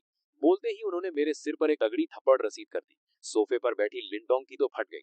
उसने पूरे ड्रैगन कंट्री में किसी की हिम्मत नहीं देखी थी जो मुझ पर हाथ उठा सके। मैंने थोड़ा पीछे हटकर कहा, ओल्ड चैन, अगर आप ऐसी बात कर रहे हो तो अब और सस्पेंस नहीं, लो मैं अपनी औकात बताता हूँ। मैं चेन शुआन, अभी के वक्त में मिथिकल स्पेशल ब्यूरो का डायरेक्टर हूँ। ये सुनते ही चेन ल्यू जिन ने अपनी 7 वुल्फ्स की चप्पल उतार ली और मुझे पीटने के लिए आगे बढ़े। मैंने तुरंत हाथ उठाकर उन्हें रोका, और अगले ही सेकंड फुल बैटल गियर में लोडेड आर्मी के जवानों ने एक भारी पत्थर उठाकर ड्राइंग रूम में रखा। उन जवानों ने कड़क सल्यूट मारा और बोला, रिपोर्ट, टास्क पूरा हुआ, चीफ का क्या ऑर्डर है? मैंने कमांड दी, वापस अपनी पोस्ट पर जाओ और बाहर गार्ड करो। Yes sir. जब तक वो सोल्जर बाहर गए, मेरे माँ बाप के होश उड़ चुके थे, खासकर मेरे बाप के, क्योंकि वो वेटरन थे और असली लोडेड वेपन्स को दूर से पहचान सकते थे। उन्हें पता चल गया था कि उनका बेटा कोई मजाक नहीं कर रहा है। उनकी शॉक्ड शक्ल देखकर मैं सीरियस हो गया। मैंने सीधा खड़े होकर एकदम सीरियस टोन में कहा, कॉमरेड चेन ल्यू जिन और कॉमरेड ये शिव, मैं जो आपको बताने जा रहा हूँ वो ड्रैगन कंट्री का टॉप सीक्रेट है। इसे सिर्फ अपने दिमाग में लॉक करके रखना है। ये लीजिए, एनडीएस पर साइन कीजिए। मेरा ये अंदाज देखकर उन दोनों बूढ़ों का थोड़ा दिमाग हिला, पर अपने बेटे पर पूरा भरोसा करते हुए उन्होंने साइन कर दिया। मैंने उन्हें बताया, 2 दिन बाद इस ब्लू प्लैनेट पर एक भयानक बदलाव आने वाला है। देश जो भी ऑर्डर दे, बिना सोचे उसे फॉलो करना। मैं यहाँ इसलिए आया हूँ ताकि आप दोनों का पहले से क्लास अवेकन करवा सकूं। मैंने उन्हें पूरा सिस्टम, मॉन्स्टर्स और अवेकनिंग के बारे में समझाया। उन्हें थोड़ा कुछ समझ नहीं आया, पर उन्हें इतना समझ आ गया था कि इस पत्थर पर हाथ रखने से ताकत मिलती है। उसके बाद चैन ल्यूजन ने अपने भारी वेटरन वाले हाथ उस पत्थर पर रखे। बूम! 1 सेकंड के अंदर वहां से गजब का सुनहरा लाल रोशनी का पिलर निकला। मेरा खुद का दिमाग हिल गया। पहले ही दिन मेरे पिताजी ने सीधा मिथिक लेवल की क्लास अवेकन कर ली थी। पूरे देश में मेरे बाद वो दूसरे इंसान थे जिनकी औकात मिथिक थी। सच कहते हैं, बाप बाप होता है। इस वक्त ओल्ड चैन को फील हो रहा था कि उनके खून में अचानक एक उफान चल रहा था और उनके दिमाग में अलग अलग मिस्टिकल बातें घूम रही थी। अपनी 50 साल की जिंदगी में उन्होंने ऐसा मैजिक पहली बार देखा था। रोशनी खत्म होते ही मैं तुरंत दौड़कर उनका हाथ पकड़कर चिल्लाया, ओल्ड चैन, कौन सी क्लास निकली है? चैन ल्यूजन ने दिमाग पढ़ते हुए अपने आप बोल दिया, मिथिक हिडन क्लास एन्चांटर। मैंने सोचते हुए कहा, एन्चांटर, मिथिक लाइफस्टाइल हिडन क्लास। ये किसी भी नॉन लिविंग आइटम पर जादू फूंकर उसे अपग्रेड कर सकती है। इसकी ताकत लेवल और मटेरियल की समझ पर डिपेंड करती है। मेरी आंखों में चमक आ गई। मैं सोच रहा था इनको आराम करने दूंगा, पर अब तो सीन पलट गया। देश के लिए एक मिथिक एन्चांटर भगवान से कम नहीं था। सोचो, अगर उन 34 स्टील सिटीज की दीवारों पर ये मैजिक कर दें या मेरे नए वेपन्स पर एन्चांट कर दें, तो पूरे देश का लेवल बढ़ जाएगा। मैंने तुरंत उन्हें सोफे पर बैठाया और अपनी घबराई हुई माँ की तरफ देकर बोला, ओल्ड ये, अब आपकी बारी। यीशु ने थोड़ा डर डर के सांस ली और पत्थर पर हाथ रखा और बोली, मुझे भी करना पड़ेगा क्या? ठीक है। बूम! फिर से एक भयानक सुनहरा लाल पिलर ऑफ लाइट आसमान की तरफ शूट हुआ। एक कोने में बैठी स्ट्रिक्ट और ठंडी सेक्रेटरी लिन टोंग के मुंह से गाली निकल गई। होली शिट, ये फैमिली थोड़ी थी, ये तो मॉन्स्टर्स थे। तीनों बाप माँ बेटा मिथिक क्लास थे। कोई बाहर वाला देखता तो सोचता मैं डायरेक्टर होने का फायदा उठाकर सिस्टम को हैक कर रहा था। मैंने एक्साइटेड होकर फिर पूछा। माँ ने बताया, मिथिक हिडन क्लास एल्केमिस्ट। मैं कोई भी पिल और पोशन बना सकती हूँ और सारी रेसिपी ऑटोमेटिकली मेरे दिमाग में आ गई है। मेरा दिमाग तो खुशी से छत फाड़ने वाला था। मैं खुद सिस्टम से चीट करके मिथिक बना था, पर मेरे पेरेंट्स बिना किसी जुगाड़ के खुद मिथिक बन गए। एल्केमिस्ट अभी काम नहीं आएगी क्योंकि हर्ब्स आई नहीं थी, पर आने वाले टाइम में EXP पिल्स, हीलिंग आइटम्स, सब कुछ यही बनाएंगी। ये पूरी दुनिया में सबसे हाई डिमांड वाली जॉब थी। मैंने तुरंत अपनी जेब से X पिल्स निकाली और उन दोनों को ढेल दी। देखते ही देखते दोनों लेवल 40 हिट कर गए। लेवल अप होते ही उनकी बॉडी की पूरी रिपेयरिंग हो गई। ये शियो के चेहरे की झुर्रियां गायब, बाल काले और चमड़ी एकदम जवान लड़की जैसी हो गई। और ओल्ड ये जब शीशे के सामने गए तो एक आशिक की तरह हंसने लगे। कोई भी औरत जवान होने के लालच से नहीं बच सकती। मैं उन्हें देख रहा था, दोनों थोड़ा अकेले में रोमांस करने वाले थे। मैंने खांसी करके बोला, अहम अहम, डायरेक्टर चैन मैडम, ये फोकस करो यहाँ। दोनों शर्म से लाल हो गए। मैंने हंसकर बोला, आप दोनों इतने सस्ते लोग हो, सिर्फ बाहर की चमड़ी से खुश हो गए। असली ताकत तो आत्मा में होती है। मेरे इस मजाक पर दोनों ने मेरा एक एक कान पकड़कर ऐसे खींचा जैसे मैं अभी भी उनका छोटा बच्चा हूँ। मैंने अपना डायरेक्टर का एटीट्यूड वापस लाते हुए कहा, ओके, मजाक बंद, अभी सीरियस बात करते हैं। मैं director of mythical special bureau की हैसियत से कॉमरेड चैन लियू जुन को ब्यूरो के एन्चेंटिंग डिपार्टमेंट का हेड बनाता हूँ और कॉमरेड ये शिव को एल्केमी डिपार्टमेंट का हेड बनाता हूँ। अपनी नई यूथ जैसी बॉडी देखने के बाद दोनों को पूरा भरोसा हो गया था कि मेरा स्टेटस रियल है।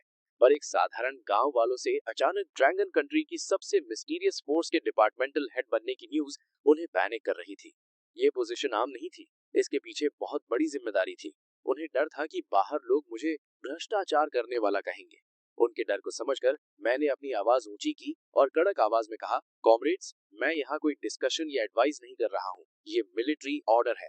वो मुझे फालतू में और गरियाने वाले थे, पर जब उन्होंने मेरे फेस पर एक असली जनरल जैसा आग और एटीट्यूड देखा तो दोनों ओल्डीज का दिल थोड़ा कांप गया। एक 10 साल के वेटरन सोल्जर होने के नाते चैन ल्यूजुन ने अचानक से खड़े होकर मुझे एक कड़क मिलिट्री सल्यूट मारा और बोला, यस चीफ। उसके बाद मैंने लिन टोंग को ऑर्डर दिया कि वो ब्यूरो में कांटेक्ट करके बाकी सारी चीजें सेट कर दे। जैसे ही ये सीरियस काम वाली वाइब खत्म हुई, हमारी फैमिली वापस अपने उसी पुराने खुशी वाले माहौल में लौट आई। सही बताऊं तो ओल्ड चैन, ओल्ड ये और लिन टोंग आपस में एक मस्त फैमिली लग रहे थे और मैं, जो उनका सगा बेटा था, पूरी तरह इग्नोर हो गया था। खाना खाने के बाद मैंने मॉम डैड की पैकिंग करवाई और हम तुरंत डोंग फोंग बेस लौट आए। रात के 9 बज चुके थे। तभी ड्रैगन कंट्री के फॉरेन अफेयर्स डिपार्टमेंट ने एक लेटेस्ट नोटिस रिलीज किया। उसमें सिर्फ 4 सिंपल वर्ड्स थे, ड्रैगन कंट्री बॉर्डर्स सील्ड। ठीक 10 मिनट बाद दूसरा ऐलान भी आ गया। 31 अगस्त सुबह 8 बजे देश के 34 डिफेंस जोन्स में एक साथ 68 लाख आर्मी डिप्लॉय की जाएगी। हर एक डिफेंस जोन में लगभग 2 लाख जवानों की फौज होगी।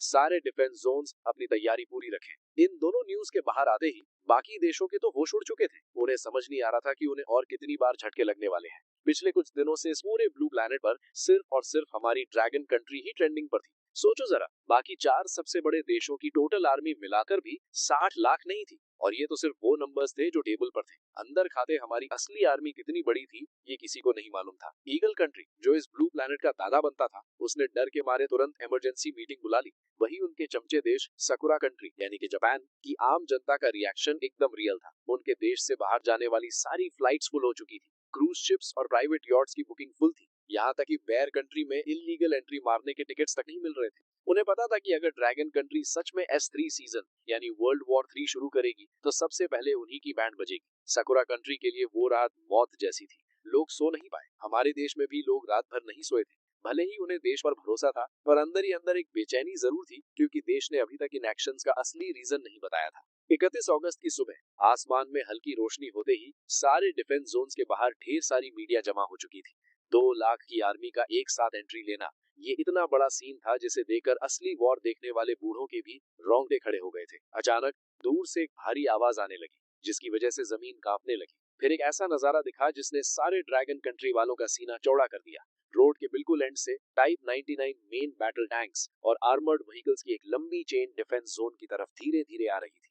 ये लाइन ऐसी थी कि जहां तक नजर जा रही थी कोई एंड नहीं दिख रहा था। आर्मी की एंट्री के अलावा आम जनता खुद अपना सामान और खाना जमा करके आर्मी कैंप्स में दे रही थी, जिसने इंटरनेट पर सबका दिल छू लिया। यही थी हमारी ड्रैगन कंट्री की असली ताकत, फौज का जनता से प्यार और जनता का फौज पर भरोसा। 1 सितंबर सुबह 9 बजे गवर्नमेंट ने एक फ्रेश ऑर्डर निकाला। 2 सितंबर को हर तरह का काम बंद रहेगा और पूरे देश में छुट्टी होगी। सारे सिटीजन्स अपने घरों के अंदर रहे, बाहर निकलने की गलती ना करें। कल सुबह 9 बजे मिथिकल स्पेशल ब्यूरो एक प्रेस कॉन्फ्रेंस करेगा, जिसमें सभी टॉप लीडर्स होंगे और साथ ही देश की सबसे secret force mythical special forces पहली बार पब्लिक के सामने अपनी पावर दिखाएगी। ये सुनते ही हमारे इंटरनेट यूजर्स और बाकी दुनिया का दिमाग चकरा गया। पिछले कुछ दिनों से देश के हाई प्रोफाइल एक्शंस ने ब्लू प्लैनेट को हिला दिया था, और अब ये मिथिकल स्पेशल फोर्सेस, सब यही सोच रहे थे, क्या ये वही फोर्स है जिसने ईगल कंट्री में कार्स को नंगे हाथों से फाड़ा था। जहां हमारी जनता इस पल का वेट कर रही थी, वहीं व्हाइट हाउस में बैठा सुनहरे बालों वाला डोनाल्ड गुस्से से बेहोश होने वाला था। डोनाल्ड गुस्से से चिल्लाया, शिट, हमारी इंटेलिजेंस टीम क्या घास चल रही है? इतनी बड़ी न्यूज का उन्हें पता तक नहीं चला। जो मीडिया सड़क से फोटो खींची है वो इनकी रिपोर्ट से ज्यादा बेटर है। कोई मुझे बताएगा कि ये फोर्स आखिर करना क्या चाहती है? प्रेसिडेंट की इस चीख सुनकर ऑफिस में बैठे सारे मिलिट्री जनरल्स ने एक दूसरे की शक्ल देखी और ऐसे चुप रहे जैसे कुछ सुना ही ना हो। इस हाई टेंशन माहौल के बीच मैं डोंगफेंग बेस के अपने कमरे में आधी रात होने का इंतजार कर रहा था। ये आखिरी बार था जब मैं इस मिथिकल गेम के सामने बैठने वाला था। 2 सितंबर ठीक रात के 12 बजे घड़ी का अलार्म बजा और मेरे फोन से एक बेहद पुरानी और भारी आवाज आई। ब्लू प्लैनेट के इकलौते क्लोज्ड बीटा प्लेयर चैन शुआन, आपका इस वक्त तक साथ देने के लिए शुक्रिया। कृपया इस मिथिकल बीटा गेम को रेट करें। मेरी आंख फड़की। इस गेम का रोना धोना बिल्कुल 10,806 जैसा क्यों था? अपना जमीर मारकर मैंने 5 स्टार रेटिंग दबा दी। सिस्टम बोला, आपकी बेहतरीन रेटिंग के लिए शुक्रिया। गेम को इतना पसंद करने के इनाम के रूप में हम आपको कुछ इंटरनल सीक्रेट्स दे रहे हैं। सीक्रेट 1, मिथिकल एरा दोपहर 12 बजे लैंड करेगा और आने से पहले कोई वार्निंग नहीं होगी। सीक्रेट 2, मिथिकल एरा के सारे मॉन्स्टर्स बुरे नहीं हैं, आप उनसे बात करके अलायंस बना सकते हैं। सीक्रेट 3, वहाँ सिर्फ मॉन्स्टर्स नहीं बल्कि हद से ज्यादा ताकतवर एलियन रेसेस भी हैं जो इंसानों को सिर्फ अपना खाना मानती हैं। सीक्रेट 4, पहले 1 महीने तक वो एलियन रेसेस यहाँ लैंड नहीं करेंगी, इसलिए जल्दी अपनी पावर बढ़ा लो। आखिरी लाइन बोलते ही गेम स्क्रीन पर बिजली चमकी, एक भारी फ्लैश आई और गेम हमेशा के लिए गायब हो गया। मैं हवा में हाथ मारकर चिल्लाया, अबे ये क्या है? मुझे और पैसे उड़ाने थे, मेरा लेवल अप कैसे होगा? पर फोन से कोई जवाब नहीं आया। उसके तुरंत बाद हवा अचानक जमने लगी और एक असंभव पावर हवा में से निकलकर तूफान की तरह मेरे जिस्म में घुसने लगी। मेरी बॉडी हवा में उड़ने लगी और मेरे अंदर से एक भयानक चमकती रोशनी निकलने लगी। इस पावर की वेव इतनी तगड़ी थी कि मेरे कमरे का सारा फर्नीचर राख बन गया। बगल वाले कमरे फट गए, धूल और पत्थर उड़ने लगे। स्पेशल लोहे से बना अंडरग्राउंड बेस भी इस झटके से गिरने वाला हो गया था। किस्मत अच्छी थी कि बाकी लोग दूर थे तो किसी की जान नहीं गई। इतना बड़ा बवाल हुआ तो सब भागते हुए आए। सबसे पहले मिथिकल स्पेशल फोर्सेस के लोग पहुंचे। जैसे ही वो पास आए, उन्हें लगा जैसे किसी ने उनके ऊपर एक बड़ा पहाड़ रख दिया हो। लेवल 50 होने के बावजूद वो उस पावर के आगे पतों की तरह कांप रहे थे। एक सोल्जर शौक से चिल्लाया, वो डायरेक्टर का कमरा है, क्या डायरेक्टर अवेकन कर रहे हैं? दूसरा डर के बोला, हे भगवान, ये पावर सच में बहुत भयानक है। सारे जवान आंखें फाड़े उस कमरे को देख रहे थे। तभी भागते हुए लिन जानिए वहां पहुंचे। उन्होंने हालत देखते ही चिल्लाकर ऑर्डर दिया, सारे स्पेशल फोर्सेस मेंबर्स चारों तरफ फैल जाओ और एक डिफेंसिव एरे बनाओ। अगर ये पावर और फैली तो पूरा बेस हमारे ऊपर गिर जाएगा। सारे मेंबर्स ने एक साथ कहा, यस सर, और अपनी पावर लगाकर एक बड़ा एनर्जी का घेरा बना दिया जिससे मलबा कवर हो गया। ये देखकर लिन जानिए ने राहत की सांस ली। उन्होंने बगल में खड़ी लिन टोंग से पूछा, शियाओ टोंग, सच बताना, अगर तुम डायरेक्टर के साथ आमने सामने लड़ी तो कितने अटैक्स झेलोगी? लिन टोंग के चेहरे पर एक कड़वी स्माइल आई और वो बोली, आप मेरी औकात कुछ ज्यादा ही बड़ी समझ रहे हैं। डायरेक्टर जिस लेवल की पावर अभी छोड़ रहे हैं, अगर हमारी पूरी मिथिकल स्पेशल फोर्सेस भी एक साथ लड़ ले तो वो बिना अपने दोनों हाथ उठाए हम सबको हरा देंगे। वहीं उस टूटे मलबे के बीच मैं एक सुनहरी रोशनी में लिपटा हुआ था। स्वॉर्ड डाओ की हजारों सीक्रेट बातें मेरे दिमाग में भर रही थी। एक भयानक पावर मेरी हड्डियों और मसल्स को ब्रेक करके उन्हें लाख गुना स्ट्रॉन्ग बना रही थी। और फिर मेरे खरीदे हुए डिवाइन वेपन सेट हवा में प्रकट हुए और खुद मेरी बॉडी पर पहने गए। बूम! एक भयानक आवाज हुई और मैं मलबे से निकलकर हवा में फ्लोट करने लगा। ये देखकर वहां खड़े सभी लोग फ्रीज हो गए। लिन जियानिए के पास खड़ी लिन डोंग की आंखों में चमक आ गई और उसका दिल जोर जोर से धड़क रहा था। हवा में उड़ते हुए मुझे देखकर वो पूरी तरह फिदा हो चुकी थी। एक खतरनाक चमकती हुई सुनहरी बैटल आर्मर मेरे जिस्म पर थी। एक लंबा सुनहरा ड्रैगन तलवार मेरे आसपास घूम रहा था और मेरे पीछे हजारों स्वॉर्ड्स की परछाई बन रही थी। इस पल मैं बिल्कुल किसी स्वॉर्ड इमॉर्टल जैसा लग रहा था। उन सब के हैरान चेहरों को देखकर मैंने अपनी एनर्जी कंट्रोल की और आराम से लिन जानिए और लिन टोंग के पास उतरा। मैंने सिर खुजाते हुए थोड़ा नर्वस होकर पूछा, अरे मैं थोड़ा आउट ऑफ कंट्रोल हो गया था, ये जो टूट गया है इसका फाइन देना पड़ेगा क्या? मेरी इस लाइन को सुनते ही लिन टोंग की हंसी छूट गई और उसने थूक दिया। बाकी सारे स्पेशल फोर्सेस वाले भी हंसने लगे। इस हंसी मजाक को देखकर कोई नहीं कह सकता था कि कल दुनिया तबाह होने वाली है। थोड़ी देर बाद सब लोग मुझे ट्रेनिंग हॉल की तरफ ले गए। मैं स्टेज पर खड़ा हुआ और उन जवानों को देखा। मैंने ऐलान किया, मैं आज इस फोर्स के अंदर एक नई इली टीम बना रहा हूँ जिसका कोड नेम होगा चिकशाओ यानी रेड हेवेंस। इसमें स्या बिंग वू और बाकी 68 लेजेंडरी क्लास वाले मेंबर शामिल होंगे। ये चिकशाओ टीम सबसे इलीट होगी जिसका काम इमरजेंसीज और सीधा कैपिटल सिटी को प्रोटेक्ट करना होगा। बाकी सारे मेंबर्स कल प्रेस कॉन्फ्रेंस के बाद 34 ग्रुप्स में डिवाइड होंगे और अलग अलग डिफेंस जोन्स में जाएंगे। सारे जवानों ने एक साथ चिल्लाकर जवाब दिया, यस सर। उनकी आवाज पूरे हॉल में गूंज गई। किसी को कोई डाउट नहीं था। उनकी आंखों में सिर्फ आग थी क्योंकि मैं उनके लिए एक भगवान बन चुका था। उस रात कोई नहीं सोया। सब कल की तैयारी कर रहे थे जिसमें मैं भी शामिल था। इस बार मैं खुद कैपिटल कमांड सेंटर में बैठकर सारी प्लानिंग संभाल रहा था। हालांकि मैं अंदर से किंग रेल्म में ब्रेक थ्रू करने के लिए मचल रहा था, पर वक्त नहीं था। मिथिकल एरा आने पर देश की मेरी जरूरत थी। मैं छिपकर कल्टीवेशन नहीं कर सकता था। सुबह 5:30 पर तैयारी पूरी हुई। मेरा ऑर्डर मिलते ही 1800 अवेकेंड सोल्जर्स एक लाइन में चलते हुए कैपिटल आने वाले ट्रांसपोर्ट पर चढ़ गए। सूरज निकल चुका था। सुबह 7 बजे। न बच्चे स्कूल गए, न कोई पार्क में था। सारी सड़कें खाली थी। देश के सारे लोग अपने टीवी और कंप्यूटर के आगे बैठे थे। कैपिटल का ग्रेट हॉल तैयार था और वीआईपीज अंदर आ रहे थे। कुछ ही देर में आगे की 2 लीडर्स की लाइन छोड़कर बाकी पूरा हॉल भर गया था। फिर कैबिनेट के टॉप लीडर्स और मैं अपनी मिथिकल स्पेशल ब्यूरो की टीम के साथ हॉल में आए। प्रेस कॉन्फ्रेंस शुरू हुई। करोड़ों लोगों के सामने नंबर 1 कमांडर स्टेज पर गए। उनका चेहरा सीरियस और पावरफुल लग रहा था। नंबर 1 कमांडर ने माइक पर बोला, मेरे दोस्तों, देशवासियों, गुड मॉर्निंग। आपने सुना होगा कि हमने कई नए रूल्स लगाए हैं। पहले तो मैं पूरे देश को थैंक यू बोलना चाहता हूँ कि आपने इस काम में हमारा साथ दिया। नीचे बैठे सभी लोगों ने जोरदार तालियां बजाई। नंबर 1 कमांडर ने हाथ से इशारा करके सबको शांत किया। उन्होंने आगे कहा, ड्रैगन कंट्री और पूरा ब्लू प्लैनेट एक ऐसी आफत का सामना करने वाला है जो पहले कभी नहीं आई, पर हमारी तैयारी पूरी है। मैं चाहता हूँ कि कुछ भी हो जाए, आप लोग डरे नहीं। अपने देश पर, गवर्नमेंट पर, आर्मी पर भरोसा रखें। हमारी ड्रैगन कंट्री 5000 साल से खड़ी है। हमने सब देखा है और इस बार भी हम जीतेंगे। ये सुनकर पूरे हॉल के लोग खड़े हो गए और तालियां बजाने लगे। नंबर 1 कमांडर ने फिर अनाउंस किया, अब मैं ड्रैगन कंट्री के मिथिकल स्पेशल ब्यूरो के डायरेक्टर कॉमरेड चेन शुआन को बुलाना चाहूंगा कि वो आकर आपसे 2 बातें करें। नंबर 1 कमांडर स्टेज से उतरते वक्त मुझे एक सपोर्ट वाली स्माइल दे गए। मेरा दिल जोर से धड़क रहा था। मैंने पावर गेन कर ली थी और 7 दिन से डायरेक्टर था, पर इतने बड़े लेवल पर लाइव आना अलग बात थी। मैंने लंबी सांस ली और अपनी कॉम्बैट यूनिफॉर्म में स्टेज पर गया। ये मेरा पहला पब्लिक अपीयरेंस था। मेरी फिट बॉडी को देखकर टीवी के आगे बैठी लड़कियां पागल हो गईं। एक लड़की चिल्लाई, oh my God, mythical special bureau का डायरेक्टर इतना जवान है, इतना हैंडसम है कि मैं फिदा हो गई। मन कर रहा है उसके 8 बच्चे पैदा करूं। स्टेज पर खड़े होकर मैं रिस्पेक्ट के साथ एक भारी जिम्मेदारी फील कर रहा था। मैंने सीधा माइक में देखा और बोला, दोस्तों नमस्कार, मैं मिथिकल स्पेशल ब्यूरो का डायरेक्टर चेन शुआन हूं। आप में से ज्यादा लोग मुझे पहली बार देख रहे हैं, पर आगे मैं आपको बार बार दिखूंगा। ये सुनकर आम लोग कंफ्यूज हो गए, पर आगे बैठे कैबिनेट लीडर्स और टीवी पर मेरे पेरेंट्स की आंखों में आंसू थे। उन्हें पता था इस बात का वजन कितना था। वो सोच रहे थे, बेचारा अभी 20s में है और पूरे देश को बचाने का बोझ ले रहा है। सबकी कंफ्यूजन के बीच मैंने अगला धमाका किया। मैंने बताया, एक हफ्ते पहले ड्रैगन कंट्री साइंस एकेडमी ने अपने अदर वर्ल्ड डिटेक्टर से एक अजीब सिग्नल पकड़ा। एक नई दुनिया जिसका नाम है मिथिकल एरा, वो हमारे ब्लू प्लैनेट पर हमला करने वाली है। साइंटिस्ट ने इसको डबल चेक कर लिया है, ये सच है। आज दोपहर 12 बजे पोर्टल खुलने वाला है। ये स्टोरी हाई कमांड ने लॉजिक देने के लिए बनाई थी। ये सुनते ही हॉल के लोग शॉक में थे। उन्हें लगा था कोई नई न्यूज आएगी, पर ऑल्टरनेट डायमेंशन। टीवी के आगे लोग हिल गए थे। गवर्नमेंट ने उन्हें पहले इनडायरेक्टली ट्रेन किया था, पर अब ऑफिशियल सुनकर उनके होश उड़ गए। वहीं दूसरी तरफ जो गोरे देश लाइव देख रहे थे वो हंस पड़े। एक लीडर बोला, क्या मैं ठीक सुन रहा हूँ? ऐसे ऑफिशियल प्लेटफॉर्म पर ऐसी फालतू बातें? ये लोग हमें धोखा देने के लिए एलियन स्टोरीज बना रहे हैं। मैंने स्टेज पर स्पीच कंटिन्यू रखी। मैंने आगे आगे बताया, ये मिथिकल एरा एक आफत है, पर इसमें बड़ा चांस भी है। जब वो डिमेंशन खुलेगा तब यहाँ स्पिरिचुअल एनर्जी आएगी और इंसान नए क्लासेस अवेकन करके सुपर पावर्स गेन कर पाएंगे। हॉल में सन्नाटा छा गया। लोग सोचने लगे, सारी उम्र साइंस पढ़ी और अब ये हमें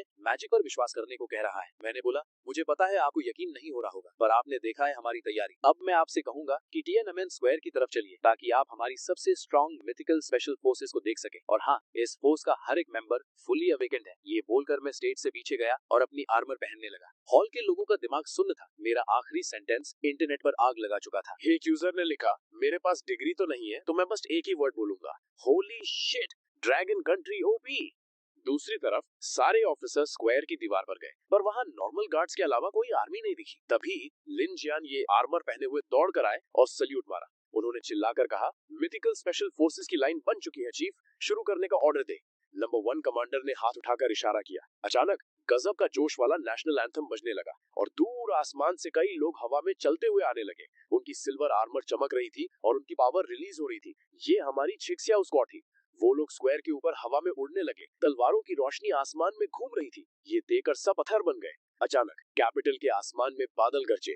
आसमान को चीरते हुए गाड़ी सुनहरी रोशनी सीधा नीचे गिरी। मैं उस रोशनी के अंदर उस गोल्डन आर्मर को पहने हुए खतरनाक एटीट्यूड में खड़ा था। मेरे पीछे एक 100 मीटर लंबी स्वॉर्ड की परछाई थी, बिल्कुल किसी भगवान की तरह। भले ही फाइट शुरू नहीं हुई थी, पर मेरी पावर जनता को सेफ्टी का एहसास दिलाने के लिए काफी थी। 10 बजे प्रेस कॉन्फ्रेंस खत्म हुई, पर इसने दुनिया को हिला दिया। ब्लैक मार्केटिंग करने वालों की फट गई और जनता में जोश भर गया। मिथिकल स्पेशल फोर्सेस तुरंत 34 ग्रुप्स में बट गई और अपने जोन्स की तरफ निकल गई। मैं और मेरी छिक्स्याओ टीम कैपिटल में ही रुक गई। दोपहर 11:30 बजते ही पूरे देश में एक तेज सायरन बजा। पूरा देश लेवल 1 कॉम्बैट मोड में था। टैंक्स, जेट्स, शिप्स और मिसाइल्स लॉक थे। न्यूक्लियर साइलोस खुल चुके थे। एक्सट्रीम टेंशन का टाइम था। पुलिस डॉग्स भी पेट भर खाना खाकर आफत से भिड़ने के लिए रेडी थे। जब कैपिटल की वॉच टावर पर सुइयां ठीक 12 बजे पर आई, आसमान ऐसे कटा जैसे किसी ने तलवार चलाई हो और एक विशाल काली दरार धीरे धीरे खुल